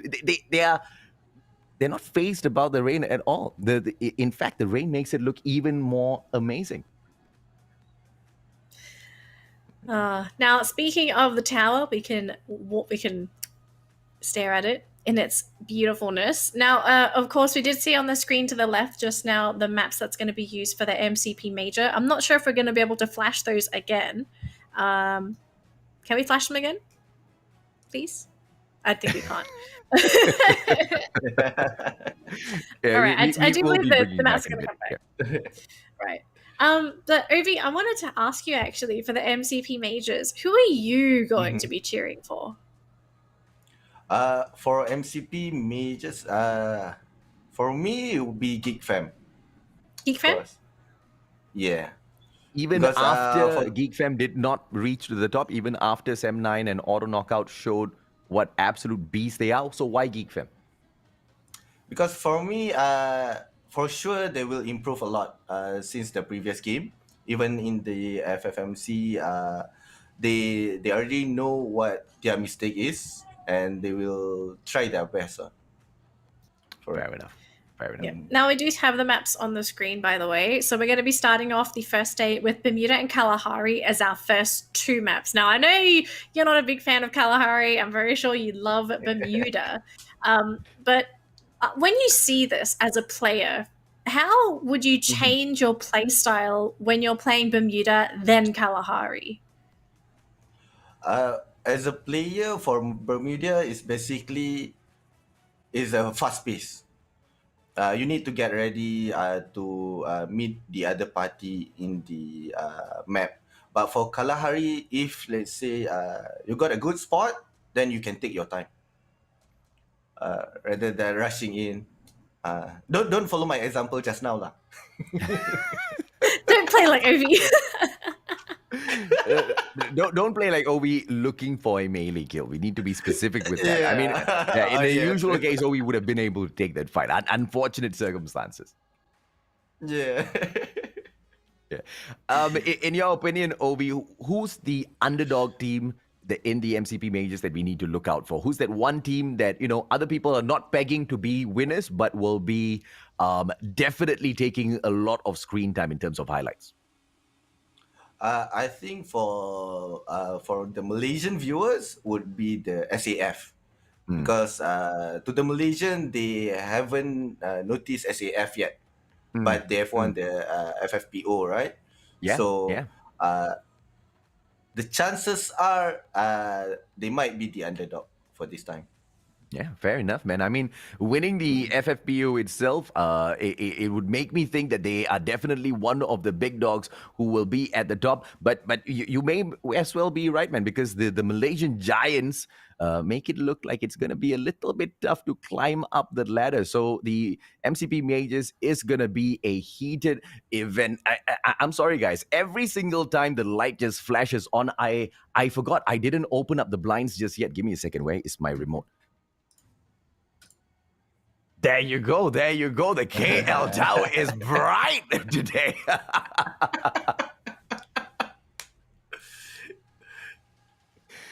Yeah. All right. Thank you. Thank you so much, Obi. Thank you so much for your time, brother man. Good luck in your upcoming matches. Please don't go out for a melee kill, but get a couple of kills in our name. All right.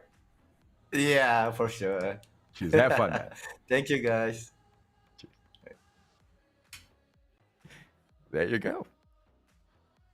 Danley, unfortunately, you seem to have been muted. Oh. There you go. Yes, I was muted. I was just gonna say Ovi's a really nice guy. I want him. I want Ovi on my team when I play. I swear. Yeah. I get all the mean people on my team. I don't know if I want Obi on my team because I told him to get a melee kill. I didn't tell him to rush a squad. So, The thing is, although I like the guy, he doesn't know. He didn't know. I mean, you go into build, you don't expect people to be there. I mean, in real life, okay, sure, you can expect people to be home in real life, but in Free Fire, you expect the buildings to just be empty. Oh, let's go loot, let's go take things, let's go camp here. Oh, oops, I'm dead. I guess I don't know if that is true for all players. I mean, for example, like me, I always think there's going to be an enemy in the building, but that's just me, right? I'm chicken most of the time when I play games. Most of the time, just like what Obi said, when you do happen to find a player, I jump, right? I jump right out of my skin because, and in that moment of shock, I usually die. So I'm absolute noob when it comes to mobile games. but it makes for really, really good, finger as well as mind coordination early in the morning, Daddy. I don't know if I believe your statement, but okay. I'll let you off. I'll let you off on the hook. Why not? I can't take you seriously. You told the guy to get a melee kill, and then you make it seem as if you didn't tell him in the first place. Oh, I had nothing to do with this. I did not tell him to get a melee kill. I told him not to go into a building full of people. I told him not to do this. Oh, he died. Oh, That's not my The fault. instruction was to get a melee kill. The instruction was to not rush into a building full of players. I You mean, like didn't he rushed a full specifically squad. say that. You did not specifically say, do not go into a building with a full squad. He could have interpreted it anyway. You could have had 4 teams in the same building, and he would have gone in there to try and get a melee kill. But no, AJ says, oh, don't go into a building full of people. I'm just saying How the would you guy even could have put in know? a little bit of extra effort to think that part through himself. I'm Extra just saying. effort! Extra. I'm I'm just telling him. saying. I'm going to Discord right now. I'm going to tell him. AJ says, put in more effort. Yeah. More effort to just- figure out how to achieve My something, God. alright? not just with Jesus. the aim to go in there and get the melee kill. Unfortunate, but my hey, gosh. hey, may the may the gods of RNG bless OV with the perfect opportune moment to grab a melee kill in the next match. Okay, casters curse usually, and I don't curse players. I usually say things and it miraculously happens, and hopefully it happens for OV. It's cast air curse. Cause my finger's broken. Wait. Wait. Just a second. Cast air curse. I'm getting decapitated here. Leave me alone. I'm trying my best. It's not Now you're a Halloween yet. magician. Huh? I can No. make a baby magically appear. Anyways, so our next map is going to be Purgatory for all of our wonderful viewers watching, and I do believe we're going to be getting 2 new guests very soon. I'll be welcoming them to the stream when they're ready. But for now, we're waiting for all the teams to jump into the lobby so we can start our next game. We're halfway through the night already. I can't believe it. I thought we'd be here for a lot longer, but time flies when you're having fun at a party. Although I'm so salty that I cannot be outside there at KL Tower and just enjoying the light show live, man. Instead I've got to be stuck at home right now. How I I wish, have to how I be wish. stuck But at one home day, casting the games. Wow. but one day, I one day. swear, you have to change your idea to AJ the whiner, or AJ the complainer, or AJ the Mr. Let's welcome our next guest to You the ran out of stream. words. No. I did not run out of words. Ashes, welcome Hello, to the guys. English stream. How are you? Yeah. Good, fine. Thank you. How are you guys? I'm blown away, brother man. I mean, I absolutely love the LED work going on behind your chair, bro. That's one I put on my bed, behind my bed. Damn, man. You I must see wish it. I had thought of that. Alright, so Ashes, you're on the same team as OV, right? Mhm. I'm no, simply no, no. with Were you on the same Baby Lisa. Yeah, Baby Lisa, exact Oh, man Baby flank. Lisa. He's with the God team. Oh! Okay, God team. Got it, Yeah. got it. Yeah, the one and only team Wukong. Yeah. So, I want to ask Ashes, how's your team Yeah. so far? Because we're supposed to have fun. We are at a party, but is your team having fun, or would you say your team is a bit more try hard? Extra fun. We just play like what? Play. How to say in Malay main-main. Oh, just Just play. fooling around. Just Yeah, fooling around. yeah, Tak apa, Asyik yeah, cakap fooling dalam around. bahasa Melayu je. Saya tolong translate. Alright. Yeah. So we not You not ask any- serious yeah. We're not really serious, just having fun More having fun Yeah. Right, AJ, do you And- want to ask anything? Yeah, and okay, how define having fun, bro? What sort of fun are you guys having? Because bila keluar ke sana, all I see you guys doing is just shooting up the field. I don't see you taking any melee kill. I don't see you throwing grenades non-stop at these enemies. How are Alright. you having fun, my friend? We're doing this again. Also, we just don't have any strategy, just going, try to find kill, but unfortunately, we beat the lobby early. Okay. Now, never mind, Ashit. Whatever is in the past is in the past. Now we Yeah. look to the future because the future is always more important. Agreed or not, bro? Yeah, great. Okay, beautiful. Now, Ashit, I need you to do me a favor. I need you to bring this message back to Exact, Lisa, as well as Manflang, okay? Because you guys are a combo of the team god, right? That's why you guys are under Wukong, the monkey god. You guys will be able to fly around on your Nimbus cloud and whoop everyone into shape. But I want one melee kill from your team, bro. One melee kill lah, for sure. One melee kill. I Can or will not? ask Zach. I will ask Zach to it. Okay, welcome, Lee. Hey, Lee! Oh, okay, apparently she's disconnected. Uh-oh. I think we're going to be going back to the 3 cam. Uh-oh. We'll get her back, don't worry. That was a quick one that never mind. Actually, can we do that, bro? Can we do the melee? Okay, melee, okay. We'll try. I will ask Zach to do it because Zach use sniper when facing the short range. I think I will ask Zach to use the melee. But not just one player. I want Yes, all yeah. 4 players, yeah. bro. All 4 players.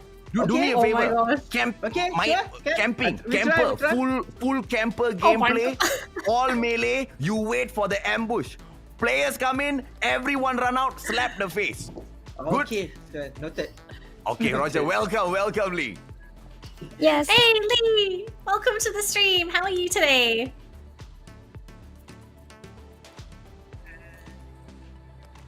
Oh, you might want to unmute your microphone. Wait, try again?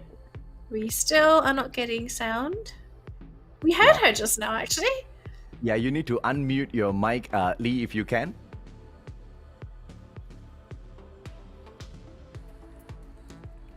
Now, don't worry, ladies and gentlemen, boys and girls. We do apologize for the technical inconvenience here. But... Okay, Lee, do you think Ashid and team is going to be able to get a melee kill in the next game? Yes or no? Okay, can It's a you yes. get It's a me? yes. Can you get me a melee kill in the next game? Yes or no? Hand signal. Oh, she can't. Please. What? I can't ask her why because she can't answer me. But why not? Okay, Lee, please, Lee, please. I beg you. My name, Mustachio. I give you shout out on my page if you can do this. All 4 of you, melee kill. Take the pen, take a melee. 4 of you together, 1 kill for me, please. Can you do that, please? Okay. She said okay. Yes! Hand signal. Okay. Yes. Thank you. Ready. Thank you. AJ, I have to ask you, AJ. Actually, we're gonna let you 2 go because I believe the game is Alright. starting. So thank you, Yeah. Lee. Thank you, Ashid. We'll see you Okay, after thank this you. game. Good luck and have Thank fun. you. All right. See you. See you. Bye. Thank you, guys. All right, AJ. I need to give you some flack. All right. I need to comment on what you said just now. So you were tell telling me. Lee all these things to convince her to try and get this melee kill for you. Okay. Yes. Who exactly are you going to be sharing this to? Your 4 followers?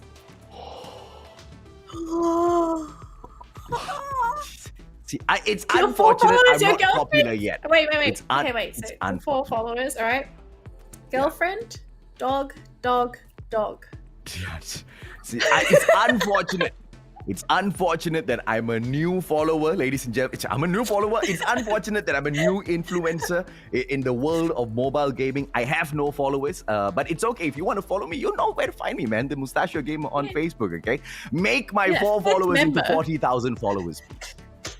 Make it to 5. Wow. Oh gosh. All right. Anyway, so no, I'm gonna leave you alone now. You've gotten enough flack. Okay. Yes. I really want donuts all of a sudden. Anyways, speaking of donuts, we're gonna be jumping into our next game very soon. It's gonna be on Purgatory as well. It's gonna be a lot of fun. But before that, we're gonna show you our overall standings to see where all of our teams are currently are. Let's take a look at the standings and see who is leading. I think it's a little obvious as Team Megawell. They have done fantastic. They may have not gotten the booyah last round, but they have had 2 beautiful rounds. Look at those kill points.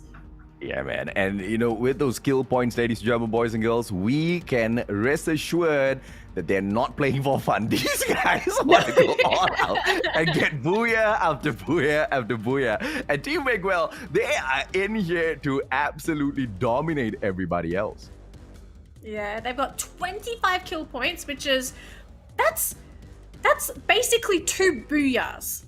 if you convert those into booyahs. FYI, if anyone doesn't know, 12 points is equivalent to booyah points. So 25 kill points alone.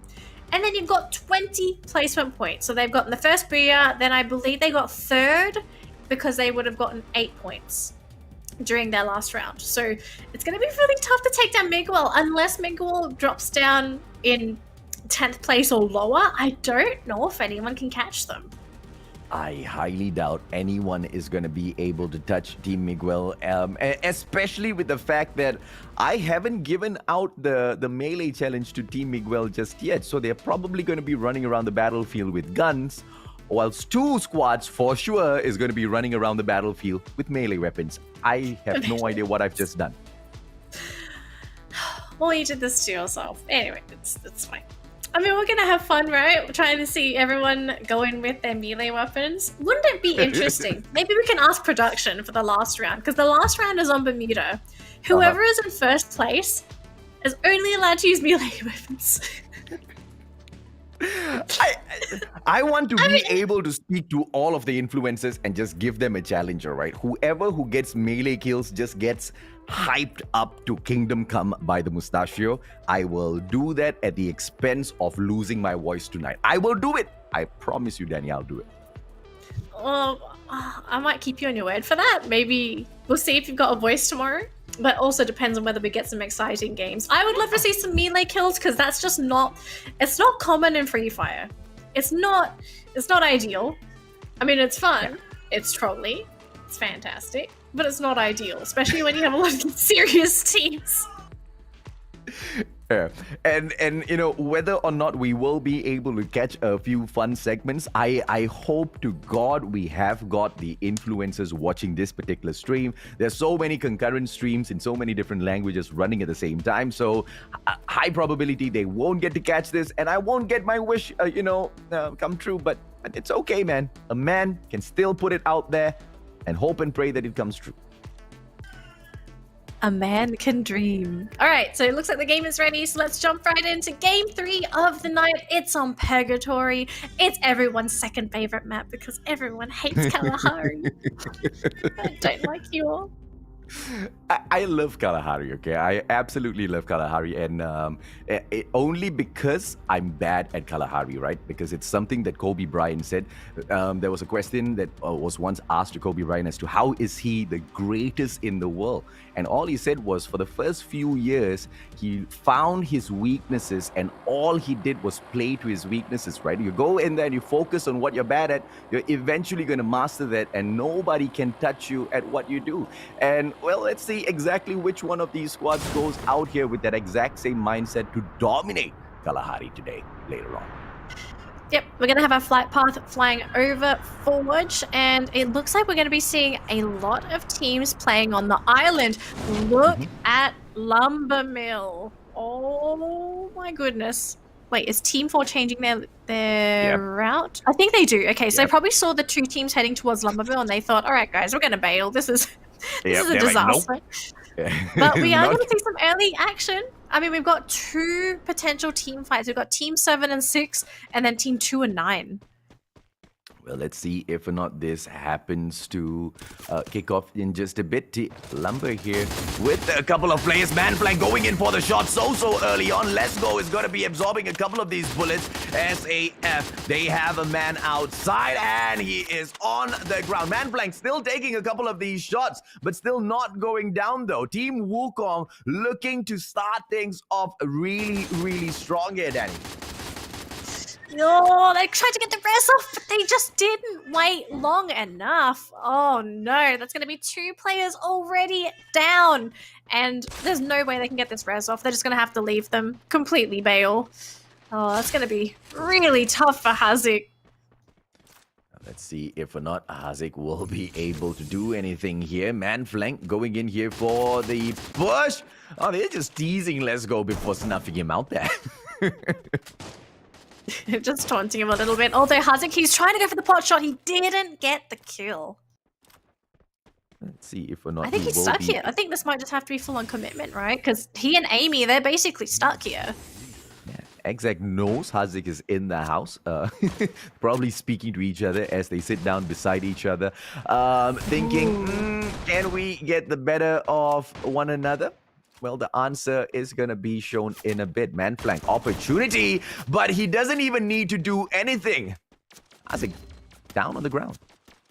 Yep, that's going to be it for Haziq, and I believe Team Andrew got eliminated completely. So that's going to be our first team gone for today. As we could still see a fight here. There are 2 players on the southern side of Forge, but I don't believe they're going to engage. All right, so I think it's basically done and dusted for Forge's fight. We do have someone dead on TH's team. Poor Apiz wasn't able to keep Ryoko alive. Oh, unfortunate. Well, let's see exactly what Apiz has in here, right? He hasn't been having the greatest of day together with Elling77 as well as Yun. They're taking this have fun part a little bit too seriously. Not able to perform the way they want. Unfortunate with the drop as well. To lose Ryoko so early in the game is most definitely going to hurt them in the later stages. Yep, so I think they're just going to try and pick up a bit of high ground vision. They want to scout around the location to see if it's safe. Maybe they can try and spot another team as they rotate, as it does look like Yun spotted someone out. We managed to just clip them before they got out of range, but yeah, they're not sticking around. So it's going to be a little bit of a slower game for the start. Anyway, we did have a little bit of action, but Wukong finally got eliminated. Oh, how did that even happen? How did that even happen? Now, Ashid's also got knocked a couple of moments ago. And I was thinking that Exec would be there to help him up, but that was just losing one player after another in quick succession, Danny. Yeah, and we might be seeing some more players go down because take a look at the map. We've got another team joining the fray. They are playing on the high ground, I believe, so they have some good vision on where they are. Going to look at Pepe's point of view here as she's going to continue looting the building, just get herself decked out, especially if they manage to survive towards the later portions of this match. But yeah, I think that might be it. It's just Pepe looting. Her whole team is more towards the western side of the map. Yeah, let's see exactly what shots. Pepe will be able to pull off here. Those stray shots not gonna be hitting her at all. Newbie has pushed off so far in front. I don't know how great of a strat this is, leaving Pepe all alone so far behind. I mean, maybe it's Pepe's decision. She could be very confident in her own gameplay, and she can say that I'm okay to fend myself. I think it's safe here. I'm going to, go ahead and loot by myself. Maybe the reason her team is playing ahead without her is that they're showing the enemy where they are, so that they don't scout around Pepe's position. So it could just be the team sort of playing around Pepe and saying, all right, we need you to loot up, pick up these items. Oh, Clank's actually getting a big drop on the cops, and he's going to get that kill. Oh, and Pepe will be able to give them that backup, just like you've mentioned, Danny, if at all, the team members are not able to go in here and get the deed done. But Clanks will say, nope, you don't have to worry about that at all. Gets the drop, immediately follows it up with a delete as well. Quickly gets into a vehicle as well. Is he going to try and just go right into this? Nice backstab coming in. Noobs didn't quite get it. Oh, but can he reload in time? He couldn't reload in time. Newbie played that so badly. Didn't anticipate getting rushed right after he pulls away from that action. Very well called by his adversary. Let's see if or not Afadi will be able to get anything done. The answer is no. Clank started this off so well, but now they have to be on the back foot. Pepe getting picked up, Newbie along as well. Without Clanks, this squad would have been done and dusted already, Danny. Yeah, and luckily for them, there's no one in sight on the map, so it's going to be smooth sailing for the team because they're now sitting on 8 kills. Massive amount of kills to be working with this early on. Yes, of course, there are still 8 teams surviving, but I think if you're on a team, you're gonna be very happy. Team Kelly, on the other hand, unfortunately, sitting on a 0, ending up losing a member. Not in the best position as they are against your favorite team, Team Candy. Let's see if or not Team Candy will be able to pull anything up. No, Candy getting shot at. Luckily, does not go down onto the ground. Daymoon pulls out the time turner in the nick of time and deletes Candy from this equation. Somebody shoot Daymoon! Oh, I don't think they're in the position to quickly grab Daemoon at all. Oh, they're just shredding them apart. They just can't get a hold of Daemoon. So it's going to be a very tough spot now. Vegeta is stuck with Zen. They cannot go up because look at who's camping the high ground. Quite honestly, that was perfection in terms of gameplay from Daemoon, managing to back away in the nick of time, pulls out the glue wall and then recovers himself. Elling getting snuffed out here. Ajim with the deed done and dusted. Strong fights all across the map, Danny. Yeah, I mean, to be fair, it is a smaller map than Kalahari, so we're going to be seeing a lot more action on Purgatory. Team Kelly still going to be camping up this high ground, really denying Vegeta and Zen from going up onto the high ground. But to be fair, they are in a pretty good position. They are still within this new circle, so there is no rush. But once the next circle is ready to move in, they are basically going to be camped. Oh, Daemoon actually gets dropped. Yeah, Zen OP with a quick backstab. Double Vectors gets pulled out a little bit too fast to respond to. And now Ali needs to back away behind the glue wall. Can she get behind the container as well? Yes, she will. RBA going in for the support because Zen OP is just a little bit too much to handle if you just have one player in here. But unfortunately for them, Vegeta steps up in front as well. Vegeta fires back. Time turner in place. Alia gets knocked onto the ground. RBA gets snuffed out as well. Zen OP and the combo with Vegeta just a little too good. Oh, I think the question here is who was camping who? They just get demolished. But wow, that rush from Zen and the fact that he didn't get taken down when he was rushing up the high ground, beautiful. He had such a small window of opening to get that kill off, manages to get it, and then all of a sudden you've lost this control because Zen is on the high ground. He's going to be able to provide cover from Vegeta. Then it's a safe way for both of them to go up onto the high ground. Their accuracy is deadly. Yeah, I think Team Ashad wanted to go in for the melee kill earlier. Unfortunately, we just didn't have eyes on them to see how that went down, right? I have a feeling I've been killing people on this battlefield, Danny. I'm very sure you are aware that you're killing. I think I've effectively eliminated 2 squads while sitting down at the caster's desk. Now, which shoutcaster can ever say that? I know for a fact that no one's going to want you on their team next time. Because they'll just be like, oh, this is the guy that made me die. This is the guy that made me go for solo for these melee kills. Like, look at it this way. AJ, Everybody the wants melee me. No, guy. everybody wants me on their team because they know I can talk their opponents into killing themselves. I'm not sure Think if about that's it how that it way. works, but all right. There, just so much fewer players for them. I guess kind of worry Fewer about. friends. Yeah, It's okay. Shura, Adma, Pedro Carias, as well as Jebat G. Looking for kills. All they found is one through Hanma. Nothing much apart from that. I want to see one team all rolling around on motorbikes. Not even going for kills. I just want them to roll around on motorbikes. Just have fun. You know, just be a group of bikies. Just watch everyone else. You know, you see some action. Let's go take a look, guys. Let's be some spectators. But I mean, we are competing, but let's just spectate from our motorbikes. I want 4 Pedros with 4 umbrellas hitting their opponents in the head with the umbrellas and killing them. Good luck. I want melee fights. fascination. I want to know if Jabat here, I mean, considering everyone's in the danger zone, is anyone going to get hit? Who's going to die? And they're all very daringly fighting out here in the open, by the way. Atmats, including Hanma, taking those shots. Double glue walls being pulled out, providing that 6,000 worth of damage to be absorbed. I think that was just a fat finger moment. I don't think she meant to pull out those double glue walls. No, I don't think so either. Sometimes it happens, so. Yeah. It doesn't happen if you use baby powder, though.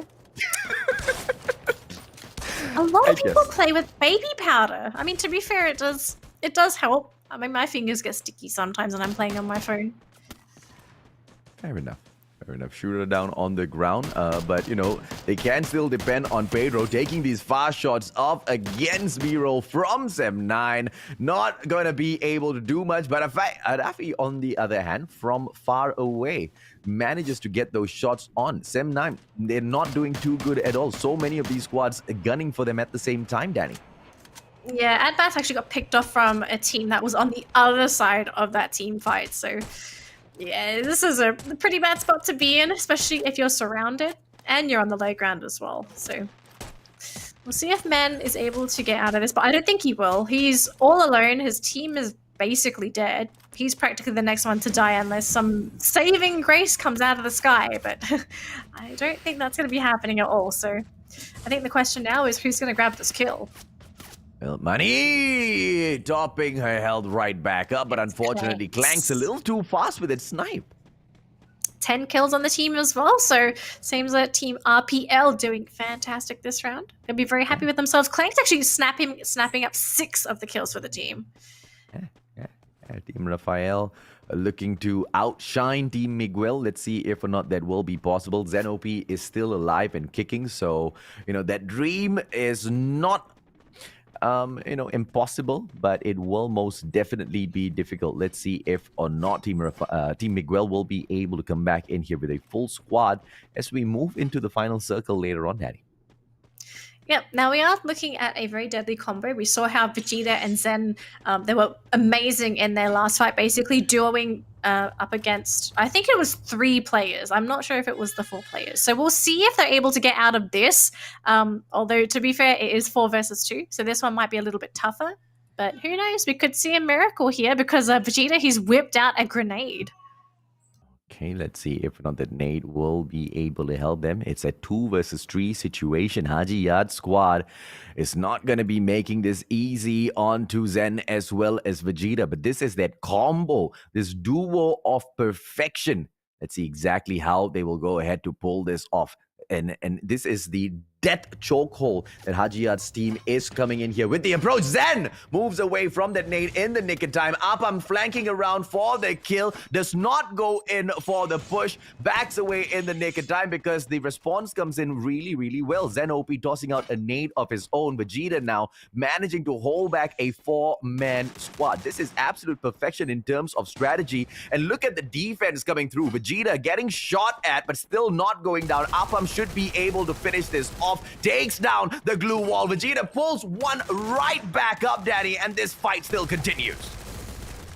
Yeah, the fight's continuing. It's going to be Zen and Vegeta versus the world. They managed to get the kill onto Hajiyat. Now, the thing is, can they manage to get this finish onto Apam? They get Vanye. It's 2 versus 2. They're not down yet. Are they able to finish him off? Oh, it's only one left. Ali!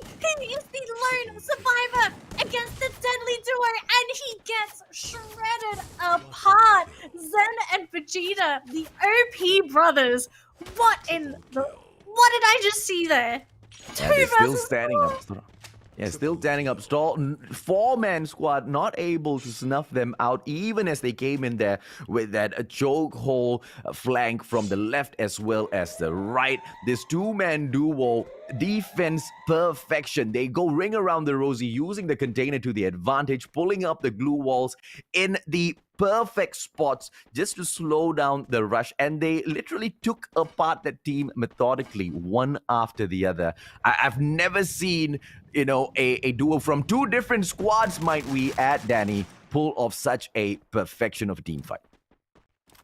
Well, we are looking at some really good players, so maybe there's some expectation in terms of performance. But if anything, I'm really looking forward to the duo. Can they take this game? Can they get the booyah? Because them being able to rip apart a team by themselves already is amazing. So I want to know, how are they going to approach this final circle? Because take a look at where it is. I do believe it is in favor of our deadly duo. Yeah, And here's the problem. Raphael, Team Raphael will be able to showcase, a equally deadly combo of a duo, Newbie as well as Clanks. And the difference here is Pepe and Afadfi is alive. And that just means extra backup that our super duo on the other side just do not have on their hands, right? So let's see if Team Raphael will be able to climb up all the way to the top. Clank's opportunity to snipe up top from this vantage point will be able to be quite the game changer in this match, Danny. Yeah, if I'm not mistaken, I'm not sure if I saw this correctly. Zen OP is dead, and yeah, it looks like Vegeta's dead too. Yeah, so he did die earlier. Our deadly brothers, unfortunately, they're going to go down, but instead we're going to be seeing two different teams going up against each other. It's our last two teams as well. 8 players remaining, pink versus red. Who's going to take it? So far, it's looking really good for Pepe's team. Pepe pulling out, not wasting the glue walls just yet, using the tree to advantage. Newbie managing to toss that nade out, unable to take Shura out of the equation, goes in for the chase, not allowing Shura to move away too far. But still, Shura does not care. He continues zooming around. I think he's acting as bait. He's trying to draw them in with this bike, and it's kind of working. Sure, what are you doing? And we are now left with just absolute chaos all around. Jabaji moving away from that nade in the nick of time. Newbie pulls out his snipe. Is he going to be able to get these fast shots? Shura closing the distance between himself as well as Newbie. Nade getting tossed out by Newbie. Newbie turning around. Shura going in for the shot. This is team versus team. Sem9 versus Sem9. And Shura looking for that opportunity. Double glue walls being pulled out. Newbie still the survivor. Plays outside of the zone and pulls off a crazy flank around. The melee kill by Newbie, and he goes in for yet another. Newbie, they get the melee victory.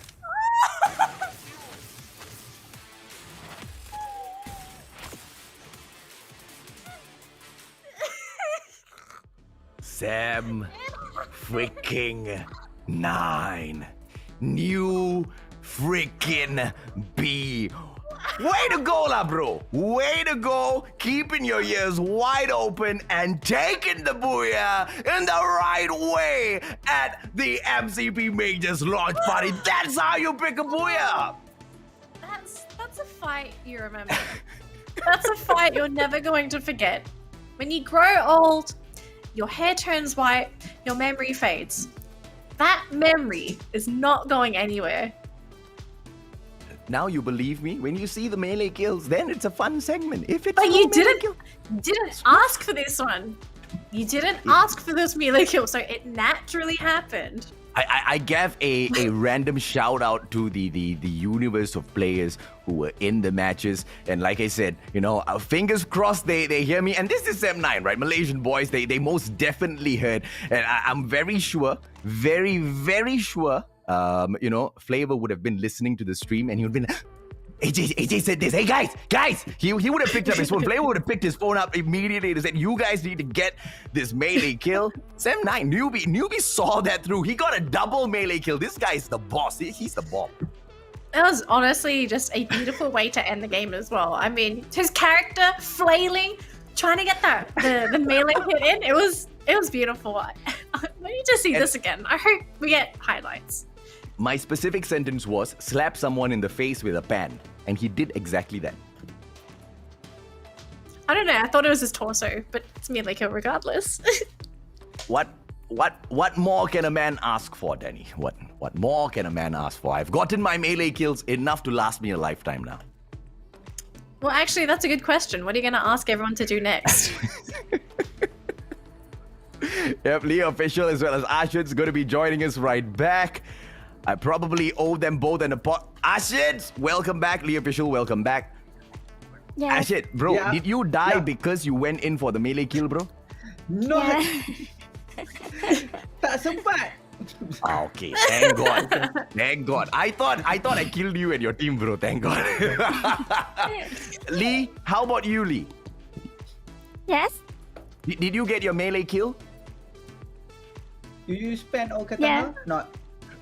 You got You got a melee kill. No. I got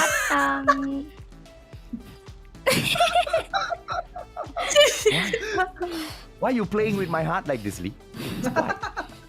Why would you do this to me? because you look so handsome.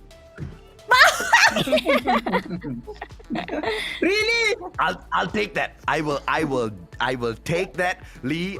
From such a beautiful lady, I will gladly take that. But thank you so much for just turning this whole segment up a few notches, making it even more fun.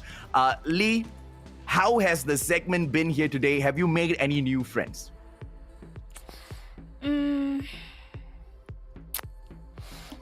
Sounds I'm like your a friend. You can say yes. Yeah. You are my friend and and everyone in my team also my friend too. Awesome. Aw, Is there so one sweet. shout out that you can give all of your Malaysian fans who are now coming to know who you are? Where do you stream usually? Yes. I'm from Cambodia. My page name Lee Official. Okay, and we will be waiting to jump in there and give your page a follow. Have you been to Malaysia before, Lee? Have you seen the KL Tower before? No. I Well, never. This is the KL Tower. This is our pride. The seventh really tallest solo standing building in the world. Yeah, shit. Yeah, it's happening now. It Yeah, happening right now. now. If you're in right. KL and you go to the KL Tower, you will see this beautifulness. 15 Yeah. minutes from my house. Exactly. And Ashad, what I was saying was, bro, I mean, in the past, maybe you can relate with me, Ashad, because both of us Malaysian. When we wanted to play games, our parents said, no, games are a waste of time. You know, you will never go far in life playing games. Look at where games are right now, man. It's hugging. Yeah. It's hugging our icon, bro. Yeah, this is a proof. Yeah, absolutely. Yes. One Proof day, that Free Fire is taking over the world. Wow. Hey! I think Free Fire? Mr. Master, how to say your name, bro? Sorry. You Misai can je just lah, say in bro. Malay. Yeah, it's fine. Misal. Okay. Ah. I think you need to stream Free Fire also after this. Well, if the one and only Ashid himself has asked the Musashi to stream Free Fire, what else? The world of Free Fire is going to be seeing me play a couple of games. Make sure you carry me, man. And when we go to the MCP Majors, right? Kill points has been something that has been on everybody's minds because placement points, Free Fire is not very generous with it. Who do you guys think? I will start with Ashid's first, and then I'll go on to Lee. Who do you guys think is going to be the most dominant team in MCP Majors with the most number of kills? Most number of kills. I think my team Freedom Rumble. I think you guys definitely have a chance of doing that. Lee, how about you? Who do you think will get the most number of kills in the MCP Majors? I couldn't have predicted that earlier, but I thought maybe they were from the team that strike in MCP Major Season 1. Okay. And I think that's a fair prediction, don't you think, Danny? I mean, it's fair game, right? There's no absolutely. team that's locked in to win.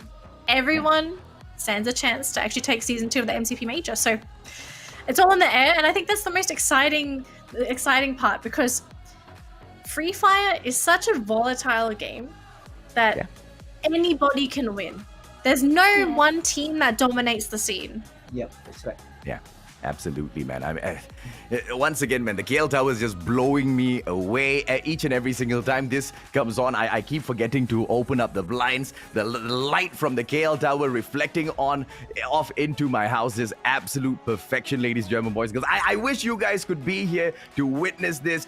One last question to both Lee as well as Ashid before we go. And Ashid, you cannot answer Freedom Rumble because you've already given it for the previous answer. Which team are you guys looking forward to seeing in action the most in the MCP Majors? If Team AKO, that means FMC, they don't change their name, I think AKO. Auto knockout. Oh, Awesome. if they didn't change their name, why would you say that? Maybe coming another to esport team, maybe. Maybe I get a Okay. sponsor at the end of this. Maybe RSG or Toda, something like that. Maybe. Ooh. Yeah, fair enough, man. Fair play. Yeah. Lee, how about Okay. you? For me, I think this one, Cho. Cho? AKO. Yes, Uh-huh. because I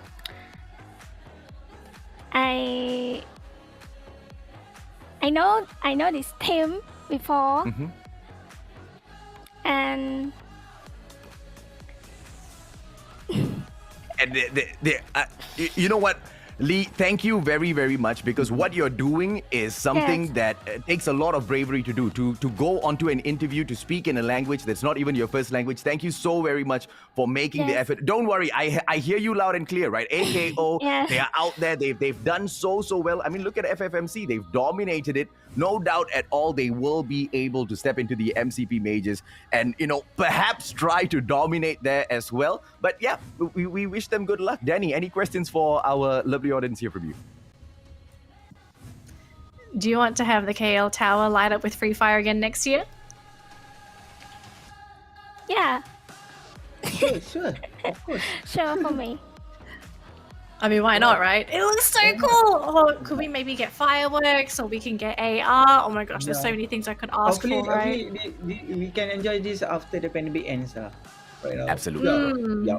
Absolutely, man. Absolutely. I mean, it's unfortunate the way things are, but even as things are, thankfully, technology just allows us to look past whatever the pandemic is throwing at our faces, and still allowing us to enjoy a sight like this right from home. I mean, Ash is just like you, bro. Walaupun, I mean, even if you're seeing this from the screen, Yeah. you still feel proud, man. I still feel, course.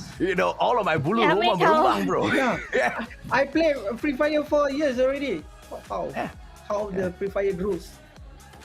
Exactly, man. The game has grown, the community has grown, and the gaming industry is just continuing to grow all the way through. And this one game is just gonna pave the way for all of the rest, man. And thanks to content creators like you who have backed the game up for a long time. Lee, you as well, right? It takes a lot to hold on to this one brand, even as so many other titles and games get released out there on a daily basis, right? This is where our heart and soul is, man. Free Fire, and look at where our heart and soul is right now, wrapping its arms around the KL Tower. Crazy moment for all of us to be witnessing here. Ashits, Yep. hey, if you had one opportunity, right? If you had one opportunity to give a shout out to all of the aspiring Malaysian streamers and gamers out there, what would you tell them at this moment as we see this in front of us, bro? I take my friend's Abiek slogan lah. Free Fire Malaysia bangkit. That's all. Absolutely. Lee, how about you, Lee? You see, what we have in front of us, and you can give this shout out in your own language to all of your viewers at home. What do you have to say for them back at home who's watching to inspire the future gamers as well as content creators in Free Fire? I will tell all of them about Malaysia. It's very amazing for me. I never seen this before. Thank you.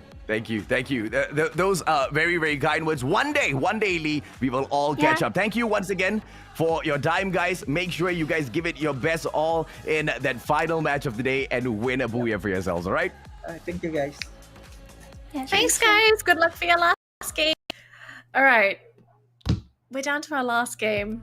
It's saddening, but it's also very exciting at the same time, because is anyone going to dethrone the Kings? And I do believe it was Team Miguel's, right? That was leading the charts. We'll find out in just a minute who is going to be still sitting at number one, if they manage to keep their placement, if they're going to change. Before then, I do believe we're going to have two new guests. If I'm not mistaken, Admats is coming back, but we're going to have another guest joining Admats this time. Yeah, Ealing official. We are still trying to get her on screen. So once that happens, ladies and gentlemen, boys and girls, we will introduce them. All of these content creators that we are, broadcasting on our show, make sure you guys give them some love. Jump onto all of their pages and make sure you drop a follow. Go in there, drop a few comments, and spread the love of Free Fire as well, right? The community can continue to grow as this game continues to overtake the mobile gaming scene all over the world. But as we move... Yeah, absolutely. As we move forward to the final match, Team Miguel has already dropped in Game 3. Do you think they are going to make a strong comeback, or do you see the same thing happening yet again? Do you see them falling yet again, Danny? I don't think they're going to bomb out for this last game. Because it's on Bermuda again. They did. I mean, they won Bermuda, right? Yeah. So they won on Bermuda. Yeah, maybe they bomb out the other 2 maps, but if they're comfortable with Bermuda, you have to expect them to at least perform reasonably well. And considering their lead, right? Considering the amount of points they had for the first 2 games, I don't think bombing out is going to completely ruin their chances of winning today. Look, Team Miguel, if anybody here watching knows any players from Team Miguel, please get this challenge to them. Please get this sentence to them. Tell them that it is not a victory. It is not a victory even if they finish at that number 1 spot, if they don't get a melee kill on camp. That's about it. That's about it. If you don't get a melee kill, you cannot win today. The rules just changed, okay? The rules suddenly changed. All right. Mustachio has spoken. Melee kill. Melee kill's the hype of the day. I mean, why would you not do it? Every single reason to do it is there. I think it'd be pretty interesting if they tried to encourage melee kills, right? So if melee kills somehow gave you more points, like you get 2 or 3 points instead of 1 for a melee kill, right? Because it's a high risk, high reward style of play. Everyone usually plays with range, with guns, it's safer. So I think it'd be really cool to actually see melee fights. Yes, Garina.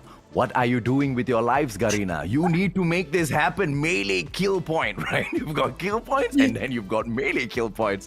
Absolute crazy stuff will happen in these games. No doubt at all. I mean, we see how much of fun it brings out in just a fun segment here. If at all we do happen to witness Team Miguel getting a couple of melee kills in this game here, probably going to lose my mind all over again, Danny. I mean, why not? Right. Anything can happen. It's Free Fire. And again, it's also up to the players if they want to play goofy or not. I seriously think Shura in that last round, he was just messing around on his bike. He didn't have to drive around on his bike, but he just said, I'm the decoy, guys. I'm gonna ride around on my bike. You grab the kills. Okay, you can have the glory. I just want to ride around on my bike. Yeah, and I kind of want to see these players, play to that game a little bit more, because at the end of the day, that's exactly what we are here for, right? To have a little bit of fun, to hype up the MCP Majors. This is the launch party for a reason. We wanted to show you guys, the achievement of the game itself to wrap its arms around the KL Tower, the 7th tallest solo standing building in the world. That in itself is an achievement. So much of exciting hype, all for one event, right? The MCP Major Season 2 that is coming up really, really soon. A lot of, speculation as to who's going to be able to rise up to the top. Geek Fam, they weren't able to dominate the FFMC the way they usually dominate the Malaysian scene, right? And we've seen the rise of Sem9 as well as Auto Knockout. And that's just the Malaysian scene. And, we've got the Philippines in here who, concluded their finals as well, with SAF reaching up to the very top. So what the MCP Majors is going to be is very, very much different from all of the excitement that we've seen in here for today, Danny. Yeah, so it would have been cool if we had some of the old teams coming in, but I think it's more exciting when you get that new blood coming into the scene. You get the hype factor, the new names, oh the name. It's Admats. Hi. That came me without warning. Yeah. It's okay, bro. I know lah sometimes, but did on purpose. I was like, oh, never mind, it's okay. But I thought the Malay, oh my god, the melee kill was done by Team Rafael. Miguel did not do the melee kill. It was I'm asking Miguel to get a melee kill later because they haven't gotten it yet. So if they don't get a melee kill, even if they win in number 1 spot, no point lah, bro. I mean, it's an embarrassment, you know. It's might as well don't play the competition. No need. No melee kill. It's not a competition. This is not even a competition. This is supposed to be for not fun. even a competition. This is a fun competition. To compete. But they are counting the points, man. I don't know.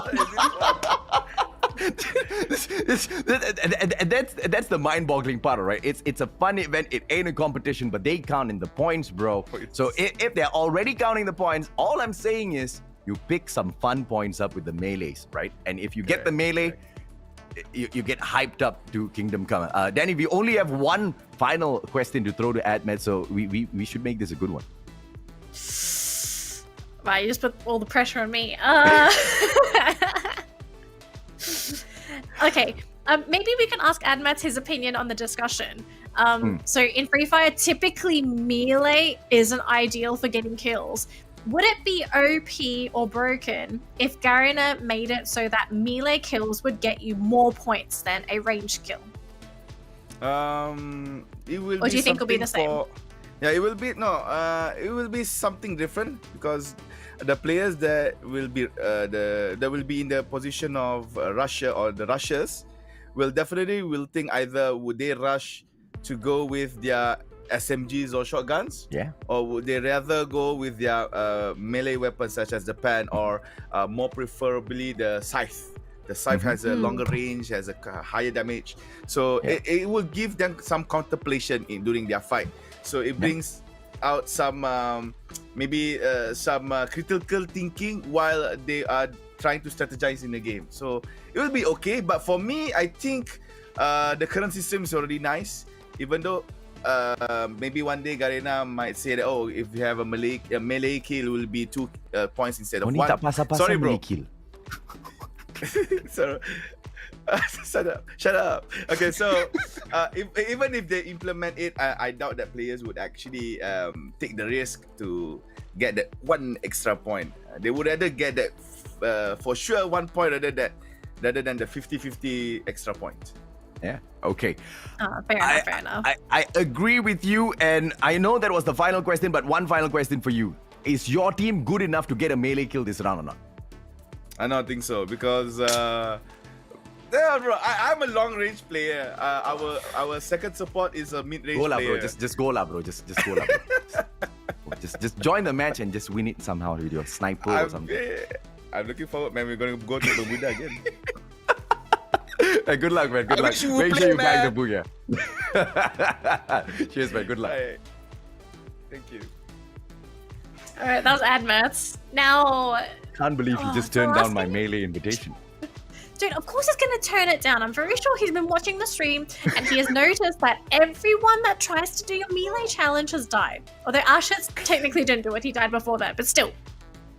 You just don't rush a full squad. I don't know how difficult it is. You can't tell. You cannot physically tell. You gotta plan it out well. You gotta ensure if you step up with your melee, you're gonna be able to nail a kill, right? And that's exactly what Newbie did earlier.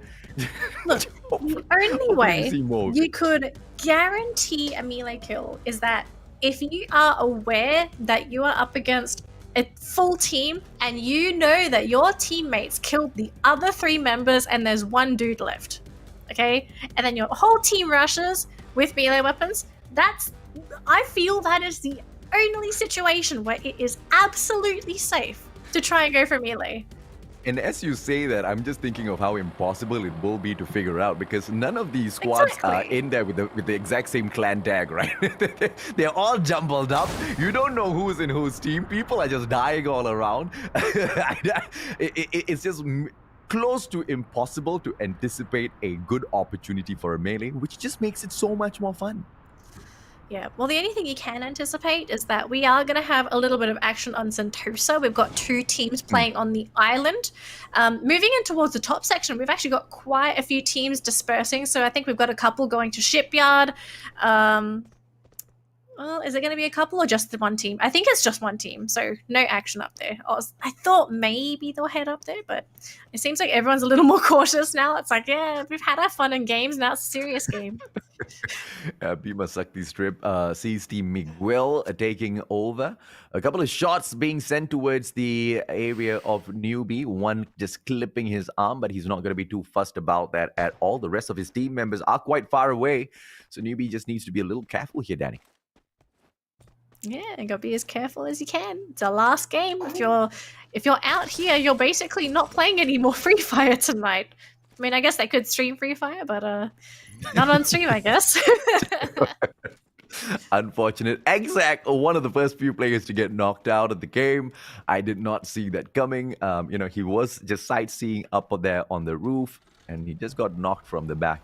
Unfortunate with the way things end up. Team Laura will be looking to zoom out of this area. They've already gotten that 1 kill already. I don't think they want to be pushing in here for more. Yeah, I'm wondering if... Whoa! What? Whoa! McRory! Okay, what's the plan? Did I get the pickup? Oh! What? What's up? Let's go! What? Time turner!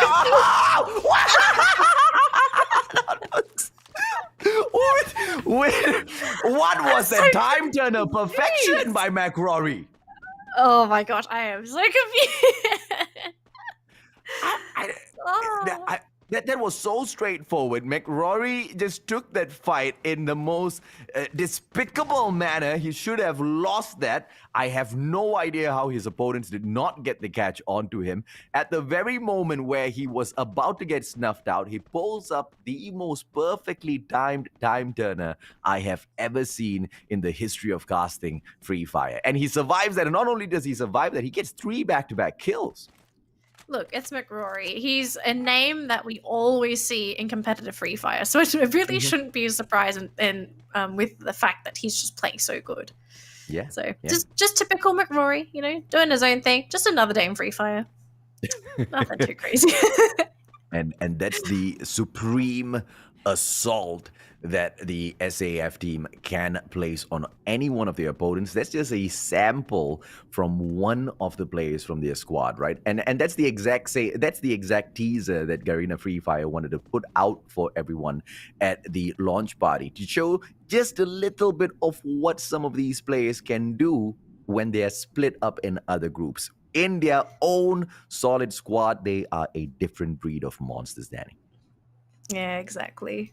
Sample assault forces, just a taste of what you're going to experience in other worlds. On the other side of the planet, we've got a couple of other teams playing. Everyone's pretty spread out, actually, now that I look at it. Yeah. I know during the first round, we had a couple teams sort of land together, having some fun, throwing some pot shots, grabbing kills, but we're looking at a lot less action, but we could maybe see Team Miguel clashing with our 12th team here. I'm not 100% sure.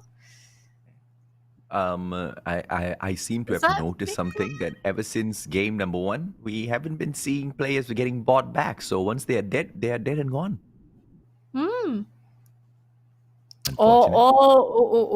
Okay. We almost had a member of Team 12 clashing with 8. Although actually, Team 8 is spreading apart. They're running into another team, and I do believe there's some action happening on the other side of the map. But before then, we're going to run into Drags. He has his vehicle. I guess they're going to try and relocate, find another place to loot. But we're seeing some action on the other side. As we can take a look on the top right-hand corner, 2 players are dead. Show you grabbing some kills.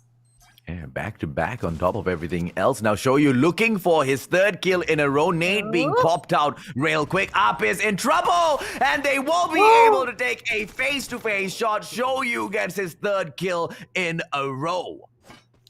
Oh man, Shoyu, you legend. Oh, we've got another fight on the other side of the map though. We've got Rory trying to snipe from a distance. I don't think they have any openings though, as you can take a look. So far everyone is hiding under cover. No one's exposing themselves, so very slow. And I have to say, a lot more methodical play. It looks like that we could be seeing a bit of a backstab here by Hanma if he can get a wrap on Mural, but not an ideal position to try and get a backstab here.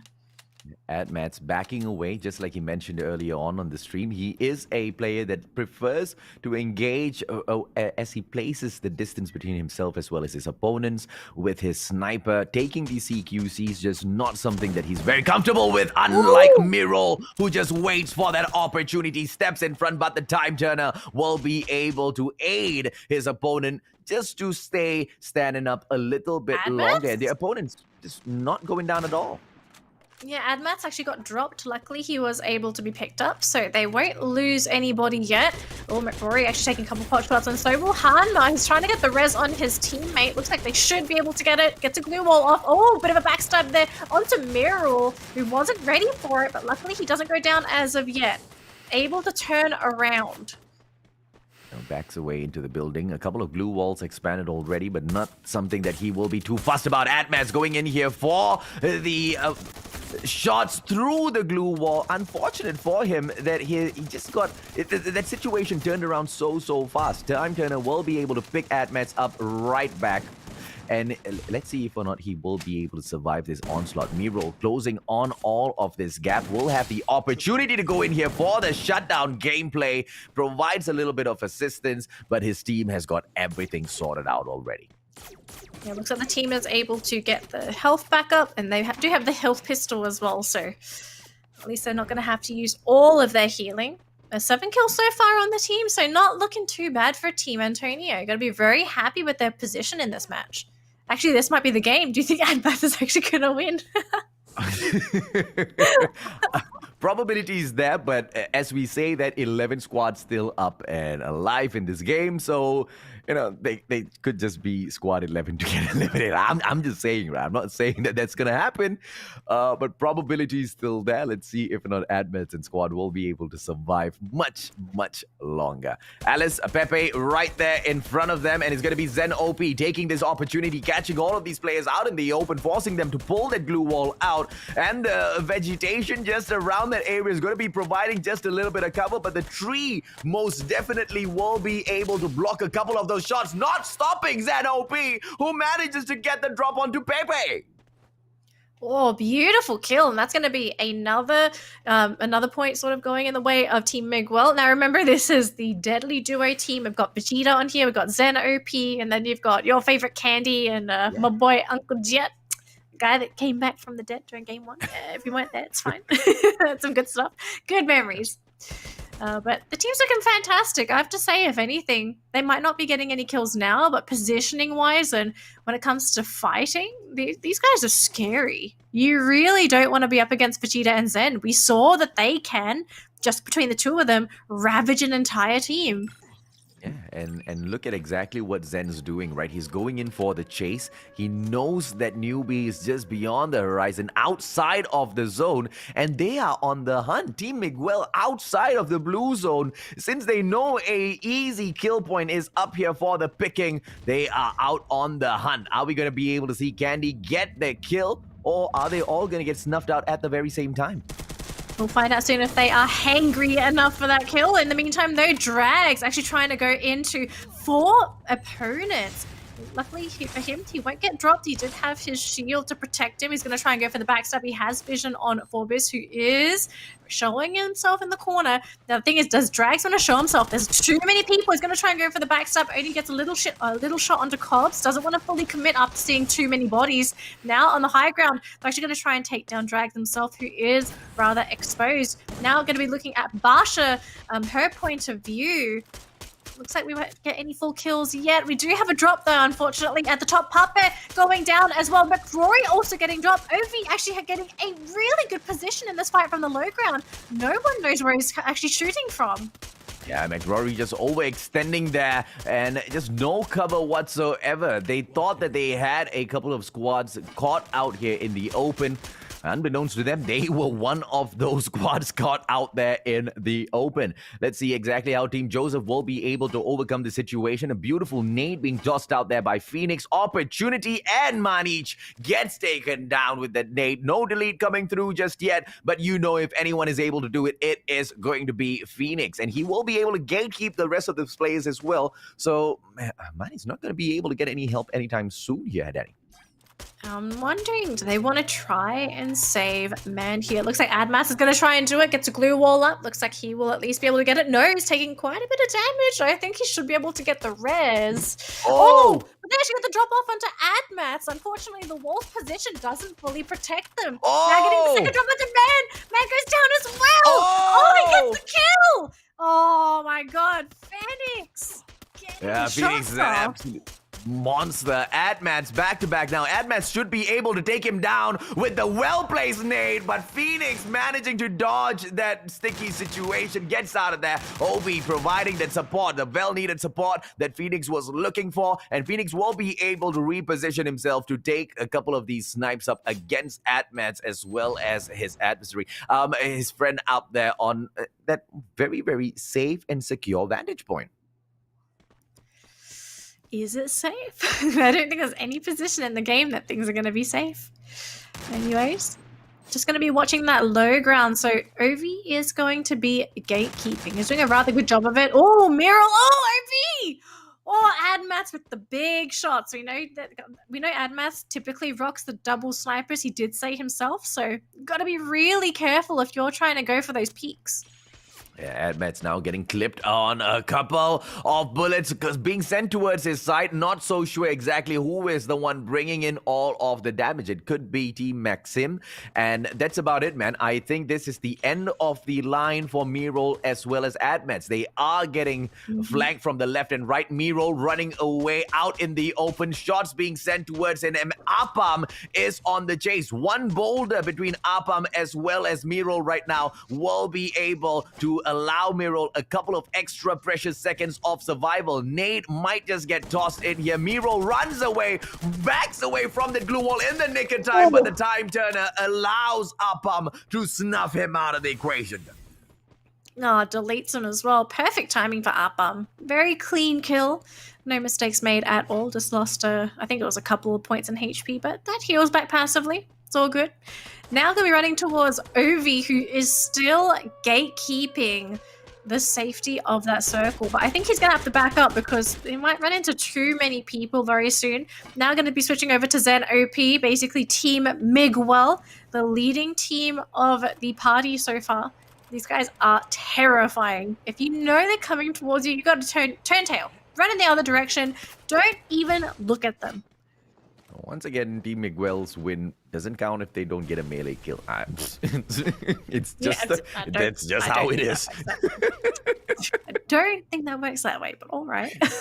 It definitely works that way. Miguel, they haven't picked up a melee kill just yet. And I think, if, compared to any of the squads here, they are the ones who are most probably, highly likely to pick one up, right? They've dominated so many of these lobbies. It's just a matter of closing the gap and sticking your sight in someone. Well, a bit of patient play here from Candy. She's just scouting around, trying to see if she can spot anybody. Also, likely trying to get vision for her squad. We know Candy's a very, very good shot as well. So she's not just scouting for free. She's also a pretty big threat to the team on the low ground. Whoa, half HP there. Oh, double glue walls being pulled out, but just a little bit too early. And the zone is going to be putting so much of pressure onto Candy, bringing her right into the arms of the opponents right there in front of her. Black Ajim as well as Risky, they will be able to back away, waiting for Candy to continuously move towards their side. And Candy's just walking straight into the arms. Yeah, so looking at the position, Uncle Giat actually going to be going down to the play zone. Now, Vegeta and Zen, they are actually in the safe zone. So Candy's all by herself here. So I do believe she might be going down. There's no way for her to safely make it to the safe zone. And Zen actually is down. And I think Vegeta, so Vegeta will be able to get the pickup onto Zen. But yeah, Candy's down. There's no way they're able to get the res on her, so it's just going to be Vegeta and Zen again, unless Zen dies. Ugh. He's Team going to Miguel heal up. cannot. Yeah, they I'm can't not- die just yet, man. I'm still looking for that melee kill. Zen better show up. He better bring that through. Nade being tossed here by Shoyu. Double nades coming right through. Shoyu doesn't get a knock, but Ajim most definitely does. Onto RBA. Down goes Daemoon as well. Alia and Shoyu returning fire. Ajim gets knocked down onto the ground. No delete coming through just yet. Alia getting the job done. Ajim has been snuffed out. Team Kelly onto those 4 kills, and they are closing the gap as well. Feiji together with Monito in here for MCO. Let's see if or not Team Moko will be able to pull up a couple of kills as they are moving, rushing in towards the next zone here, Danny. Yeah, so the zone is to the side of the bridge, so anyone that is within range of that bridge is now going to have a lot of issues trying to get to the other side.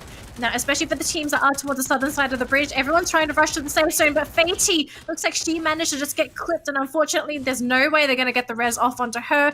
Moko ends up going down, so that's going to be the end for them. Vegeta sitting on the edge of the safe zone, but now look at where the new safe zone is, and no one is there. It's completely open, so everyone's just going to have to bum rush in. Yeah, Team Maxine standing tall, 7 kills in here so far. Apam, Ali, Hadiad, as well as Rainy. They Look at are this looking very sad safe zone. There's one tree in there. One. It's the 1 tree hill. Get it? Get it? Get it? The king of the hill. King of the tree. I don't know.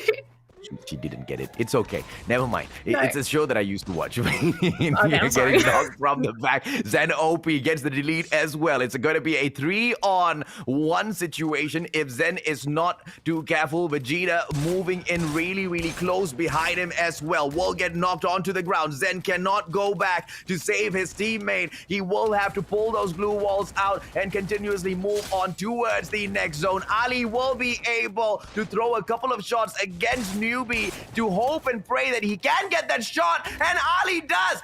Ali does get that breakthrough shot, goes in for the wall back onto the glue wall, gets the clip, and he gets that knock. Warife trying to send those shots right back onto Ali, who will be able to heal himself. Now, if Newbie gets picked up, it might just be game over because it's a numbers game, Danny.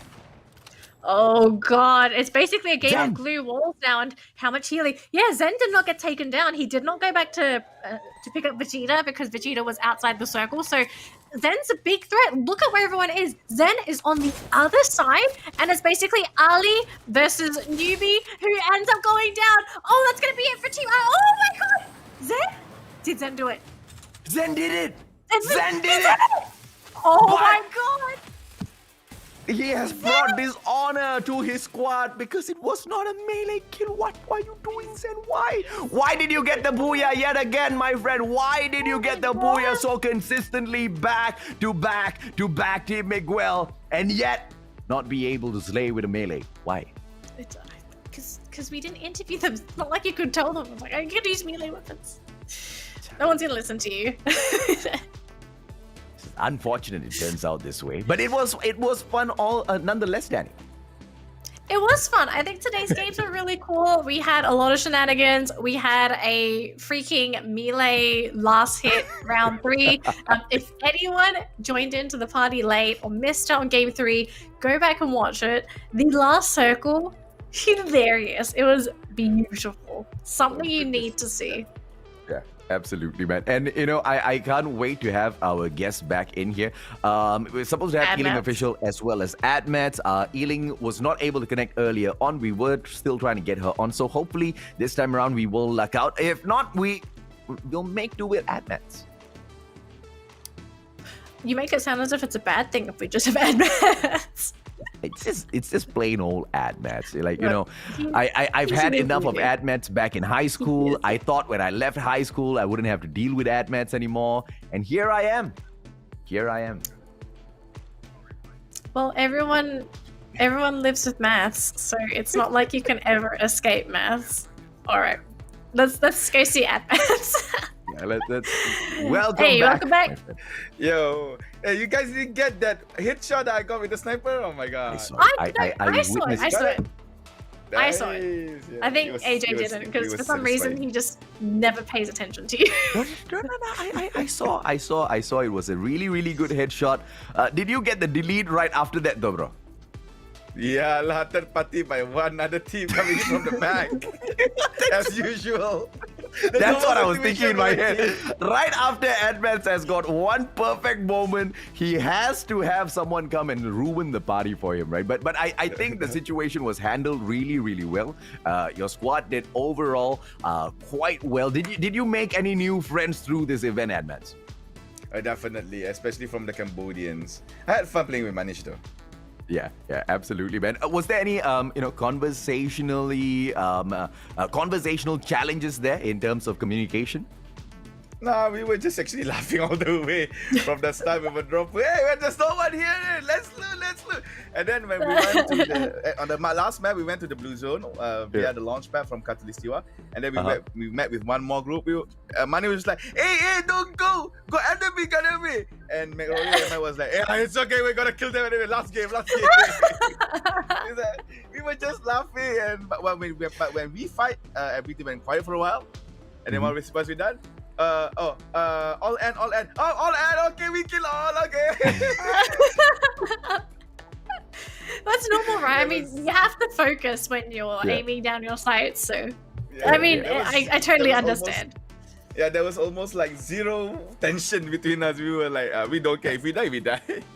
Yeah, and that's what the day, was all about, man. For you guys to go in there, have a little bit of fun, for us to also see a little bit of sneak peek as to what each and every single region here had to offer with the talents that they were showcasing. And, it's definitely setting the mood up right for the MCP Majors, don't you guys think? Yeah, definitely. Right. Especially for the Cambodians, because during this season 1, we haven't seen any Cambodian teams during the particular major. So I'm actually excited and actually thrilled to see at least one or maybe two Cambodian teams make it through towards the majors. Yeah, absolutely. Yeah. Yeah, I think it'll be great for the region as well because once you have a competitive team playing within a league, the experience they take from that league, they can bring back to the country, and then eventually teams will scrim with that team, and eventually the knowledge gets spread, and then of course that means Cambodia will eventually have more professional teams, more experience, and I think eventually they're going to be a pretty scary country to deal with because I think a lot of countries underestimate Cambodia as an esports nation because we're starting to see the rise of Cambodia in mobile esports. Absolutely. Yeah, and even in Free Fire communities as well, because there are oftentimes in the community they will conduct like scrims or like Asian level tournaments. And what I can see from that is that some of the Cambodian teams are actually much stronger than our local teams. Even much stronger than GigFam, if I can say as well. Cool. So it's something that I really want to look forward to for the major season 2 later. Yeah. And this is something that all of them in the MCP Major Season 2 will be fighting for. The prize pool is hot with the first place picking up 8,000 ringgit. And I don't think that's going to be the end of it, is it? Nope. There's going to be more money. Now, of course, we do need to still look at the prize pool for the remaining teams playing. We have money going all the way to 18th place. So essentially, if you qualify for the MCP Major, you will walk away with something. But of course, you want to walk away with more. So placement points are going to be very important as well as those kills. So I think it's going to be really exciting because Season 2, it's a new beginning. We're going to be seeing new blood rise, and with new blood, we're going to see maybe a new style of Free Fire. Maybe one of these new players can develop a new style that everyone's going to start taking on. Maybe they reinvigorate a gun that's no one using. Like, what's the possibility of that happening? And again, you need new people for new strats. If it's us oldies all the time, like, are we going to evolve? No, that's why the dinosaurs don't exist anymore. They died because they were too old. Anyway. Speaking That's of a very bad teams analogy. that can rise up to the top, right? Is there one team at Mets in your experience? You've been with Free Fire for the whole of 4 years that it's been out. the one underdog squad that's going into the MCP Majors that other people are not really looking at, but you think has got something special in them? Oh man, that's gonna be hard. Okay, I don't think you guys know this team, but this What team's region? name is quite Malaysia. This Malaysia, okay. team's name is quite well known in the local community. They are called Tactical Intacs. Sorry, ITX. who's that? The abbreviation is ITX. Okay, okay, Players okay. inside there are damn good. Okay. They made it to the top 48 qualifiers during the FFMC, but sadly, didn't make it through to the top 18 of the league. So I'm hoping that maybe they could maybe squeeze in and maybe making their debut into an official Garena platform tournament. So that's one team from the Malaysian team that I can see. For the Filipino teams, I think PXG Radical is a good team. They have been rising quite well as well. So that is another team to watch out. For Cambodia, the only team I see right now is just HMB. I'm not so sure what's the long name for it, but it's I see them as HMB. Fair enough. And hopefully we do see these brands step into the MCP Majors one day. But for the teams that have already qualified through, is there one brand that you are thinking may be able to shock all of us? I think AKO will shock us again. They have shocked us Fair during enough. FFMC. Then I think they will shock us again during Majors season 2 later. Fair enough. Well, time to find out, right? I just I know feel AJ like is dancing. enjoying. I don't know how do you not dance to this song, man. I mean, it's just so hype up there in the background. The lights are finally done. Is the show over? No, it starts again. Oh, this never gets over. I mean, I would be dancing, but I think I'd be dancing with my baby. I need my baby. Here's one thing that I want to ask you, right, Advance. Free Fire, you've been with the game for a long time. What's the feeling in your heart seeing this magnificent achievement of the game itself wrapping its arms around our KL Tower, man? The only word that I could actually describe this situation is finally. Yeah. We've been overshadowed by a lot of other titles, but finally we managed to emerge out. That's Finally. the only The thing I spotlight. could say. Yeah. Absolutely, man. Yeah, absolutely. I couldn't have said it better myself. Finally, they get the spotlight, and what a way to stand in the middle and to just bask in the glory of this beautiful spotlight that's being shined upon them, right? I most definitely can guarantee you this is the brightest light of a spotlight that I've ever shown onto anything in the past. All right. I think I have another question actually. All right. So we do have a little bit more time before we get the final results because we have to know who's the champion. So from all the years that you've played Free Fire Admaths, like how would you describe the journey from where Free Fire began and the Free Fire that we're seeing today? Like, what do you think has been some of the big changes that made it so iconic? Okay, it's their unique approach towards Battle Royale. Okay, during its emergence back in 2017, 2017, they came out together with another title called Knives Out. But however, Knives Out was kicked to the bucket because they are not doing well. So Free Fire survives, and from there, they have been developing the game, making it more unique by the years. We got other titles coming in into the Battle Royale genre, and we know that the other titles, there's one particular title that did quite well. However, Free Fire is one of the Battle Royale that does not stick to the generic norm of that typical Battle Royale thing. We got glue walls, we got characters that has skills, we got skins that could give effects, we got pets that could give effects, we got maps which is very simple, very nice. We don't need any doors because it's fine. because we will be entering the Windows anyway. So, but still, it's very unique because it's the only game that actually focuses on this type of mechanism. You know, even though people say, "Hey, it's a pay-to-win thing," okay, it's a pay-to-win thing. If you got money, you do it. But no, it's not. It's just something for you to strategize over. And if you think it's pay-to-win to you, how come the others see this as an opportunity to become more creative in creating their own strategy in their particular games? So that's what I see Free Fire over the years. They are very unique, and plus the collaborations are awesome as well.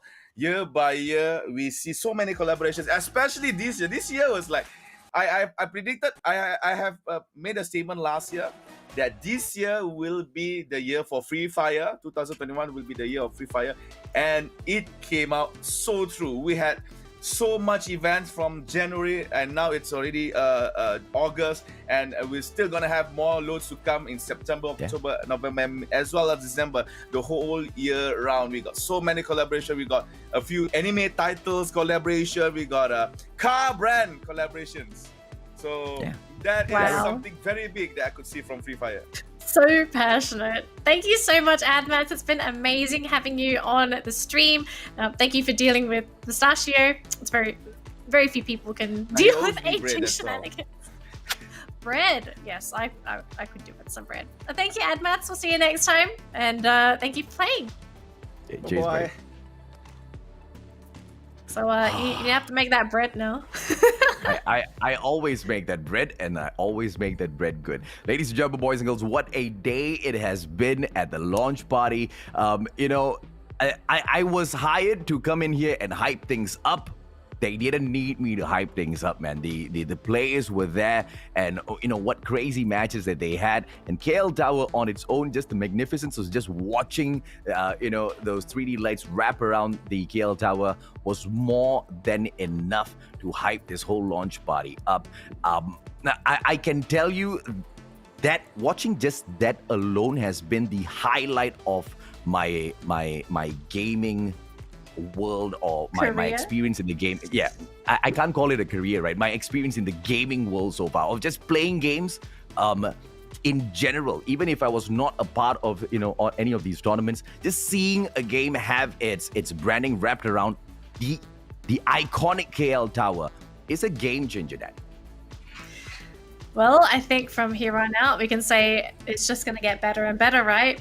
Because I think there has never been a year where I've been disappointed when it comes to games. Something out there always exceeds my expectations, and I'm not sure if there's anything that can go over the fact that we had the KL Tower Free Fire. I mean, who knows? I think next year could we maybe get a Free Fire live concert? Could be. That is, because we've had a virtual concert. I would love a real concert. And that's exactly what I love about Garena Free Fire, right? They always go all out. And this is the very first time they've had an opportunity to do something this big. And this is how big that they've taken it in Malaysia with the KL Tower. I cannot wait to see how they step it up even further, because as you know, the updates that have been brought into the game, just like what Atmat says, you know, walked us through just moments ago, right? Each and every single update, year after year, month after month, they have been absolutely great. They've been stepping it up every single step of the way, and I have got no doubts at all what we see after this for the next launch party will be crazy. But you know, let's not go that far. We are all hyped up for one main event that's coming up towards, front, right, and center for all of y'all. The MCP Majors Season 2. Danny, do you have a favorite that you're gonna look out for during the competition? I think a pretty typical one. It's got to be Geek Fam, right? I mean, of course. Every single time I've been working for the MCP Majors, it's always Geek Fam, and they give you really exciting games. Yes, they have a couple of games where they're sort of, like, what happened? But they're generally just a really fun team to watch. So I have to say, Geek Fam, easy. No worries. Yeah, and I see exactly what you say, that I'm looking out for Geek Fam as well. But my main question is, will they be making a comeback at the MCP Majors in terms of, just pulling back the title of dominance from Auto Knockout as well as M9, who clearly outshined them during the FFMC compared to how GeekFam used to dominate all of the other teams in the past, right? So the MCP Majors is definitely a must-watch for Malaysians, but it's also a must-watch for the Filipinos, right? Because as we all are aware, when it comes to the world of esports, the Philippines have always been, some sort of a kryptonite to Malaysia, and it's not going to be easy to take these teams down, Danny. I really love the whole Malaysia versus Philippine rivalry. I think that really is just such a crazy roller coaster of a storyline to follow because let's be realistic, okay? Like once you're cheering for a country, you're kind of locked into that country. But to be fair, I'm not Malaysian, I'm not Filipino, so I can pick whatever side. So I'm fine. I'm not sure about you, AJ. Fair enough. I call it down the line as it is. And as it is, ladies and gentlemen, boys and girls, although Team Miguel did manage to get the #1 spot, I am disqualifying them from that #1 spot because they didn't get a melee kill. But they did manage to bag 80 points. Very impressive. And they just went in there for a game of perfection. 40 placement points and 40 kills to equal that up. Well, I think something we also need to talk about is only 2 teams got booyahs today. It was hogged by Miguel and Rafael. I thought we just want to point that out there very quickly.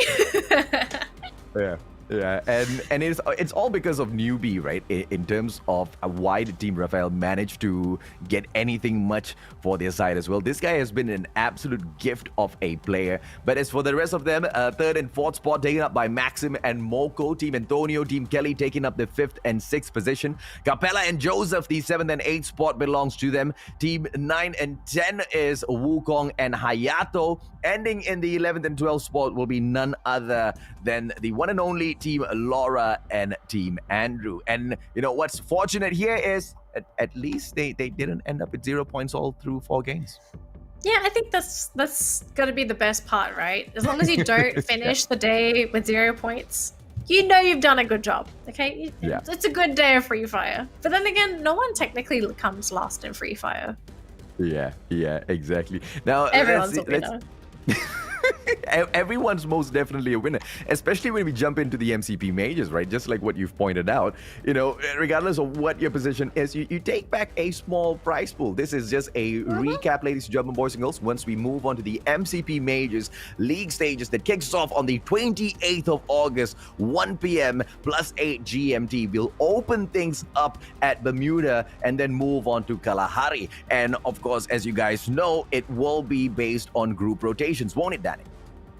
Yes, so as you can see on the screen, if you have not watched the past MCP Majors, teams are going to be split into groups A, B, and C, and then the teams will be playing against different groups. So as you can see, A versus B, B versus C, and then A versus C.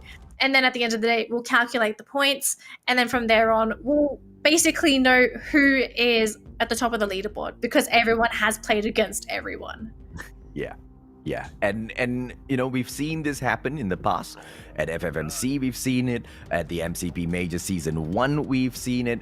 That whenever the shuffle of groups comes into play at around the mid, stages of the league stage, things do change, and some of these top riding teams, they happen to fall. They happen to stumble because of the new groupings. And, as to why that happens, it really depends on which of these squads are going to be. But either way, something as simple as a shakeup, which most people might think, hey, how does that even affect anything, man? Because at the end of the day, Group A is still going up against Group B as well as Group C. They will meet each other. But no, grouping shuffles affect the game in the craziest of manners. And we've witnessed that firsthand, Danny. Yeah, we did. I think it was during the second half of the season, and it was such a big shuffle because it gave GeekFam, I think it was GeekFam and I forgot the other team, but 2 teams had a major advantage because of the shuffles, because once you split them apart, all of a sudden these teams had free reign in their lobbies. So the same thing can happen, but again, we won't know until the shuffles actually happen. Absolutely. And then all of that story, all of that drama, ladies and gentlemen, boys and girls, MCP Majors Season 2, that's coming up towards all of you very, very soon. Thank you so much for joining us at the launch party. Once again, my name is AJ. I'm the one and only Mustachio down here with Dan and Lee to rock things up, especially for all of you. We will see you guys at the MCP Majors. 20 days. See you.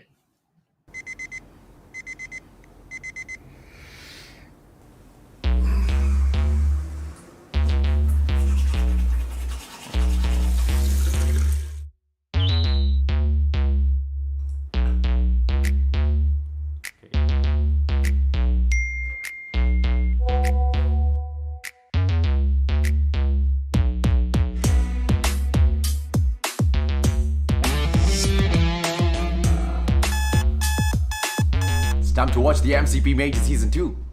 Let's go! That's cool down for AB Tigers, and their aggression has not really paid off, as now they will get focus gets down, as I'm good for sure, they're gonna try and gut them. This is it!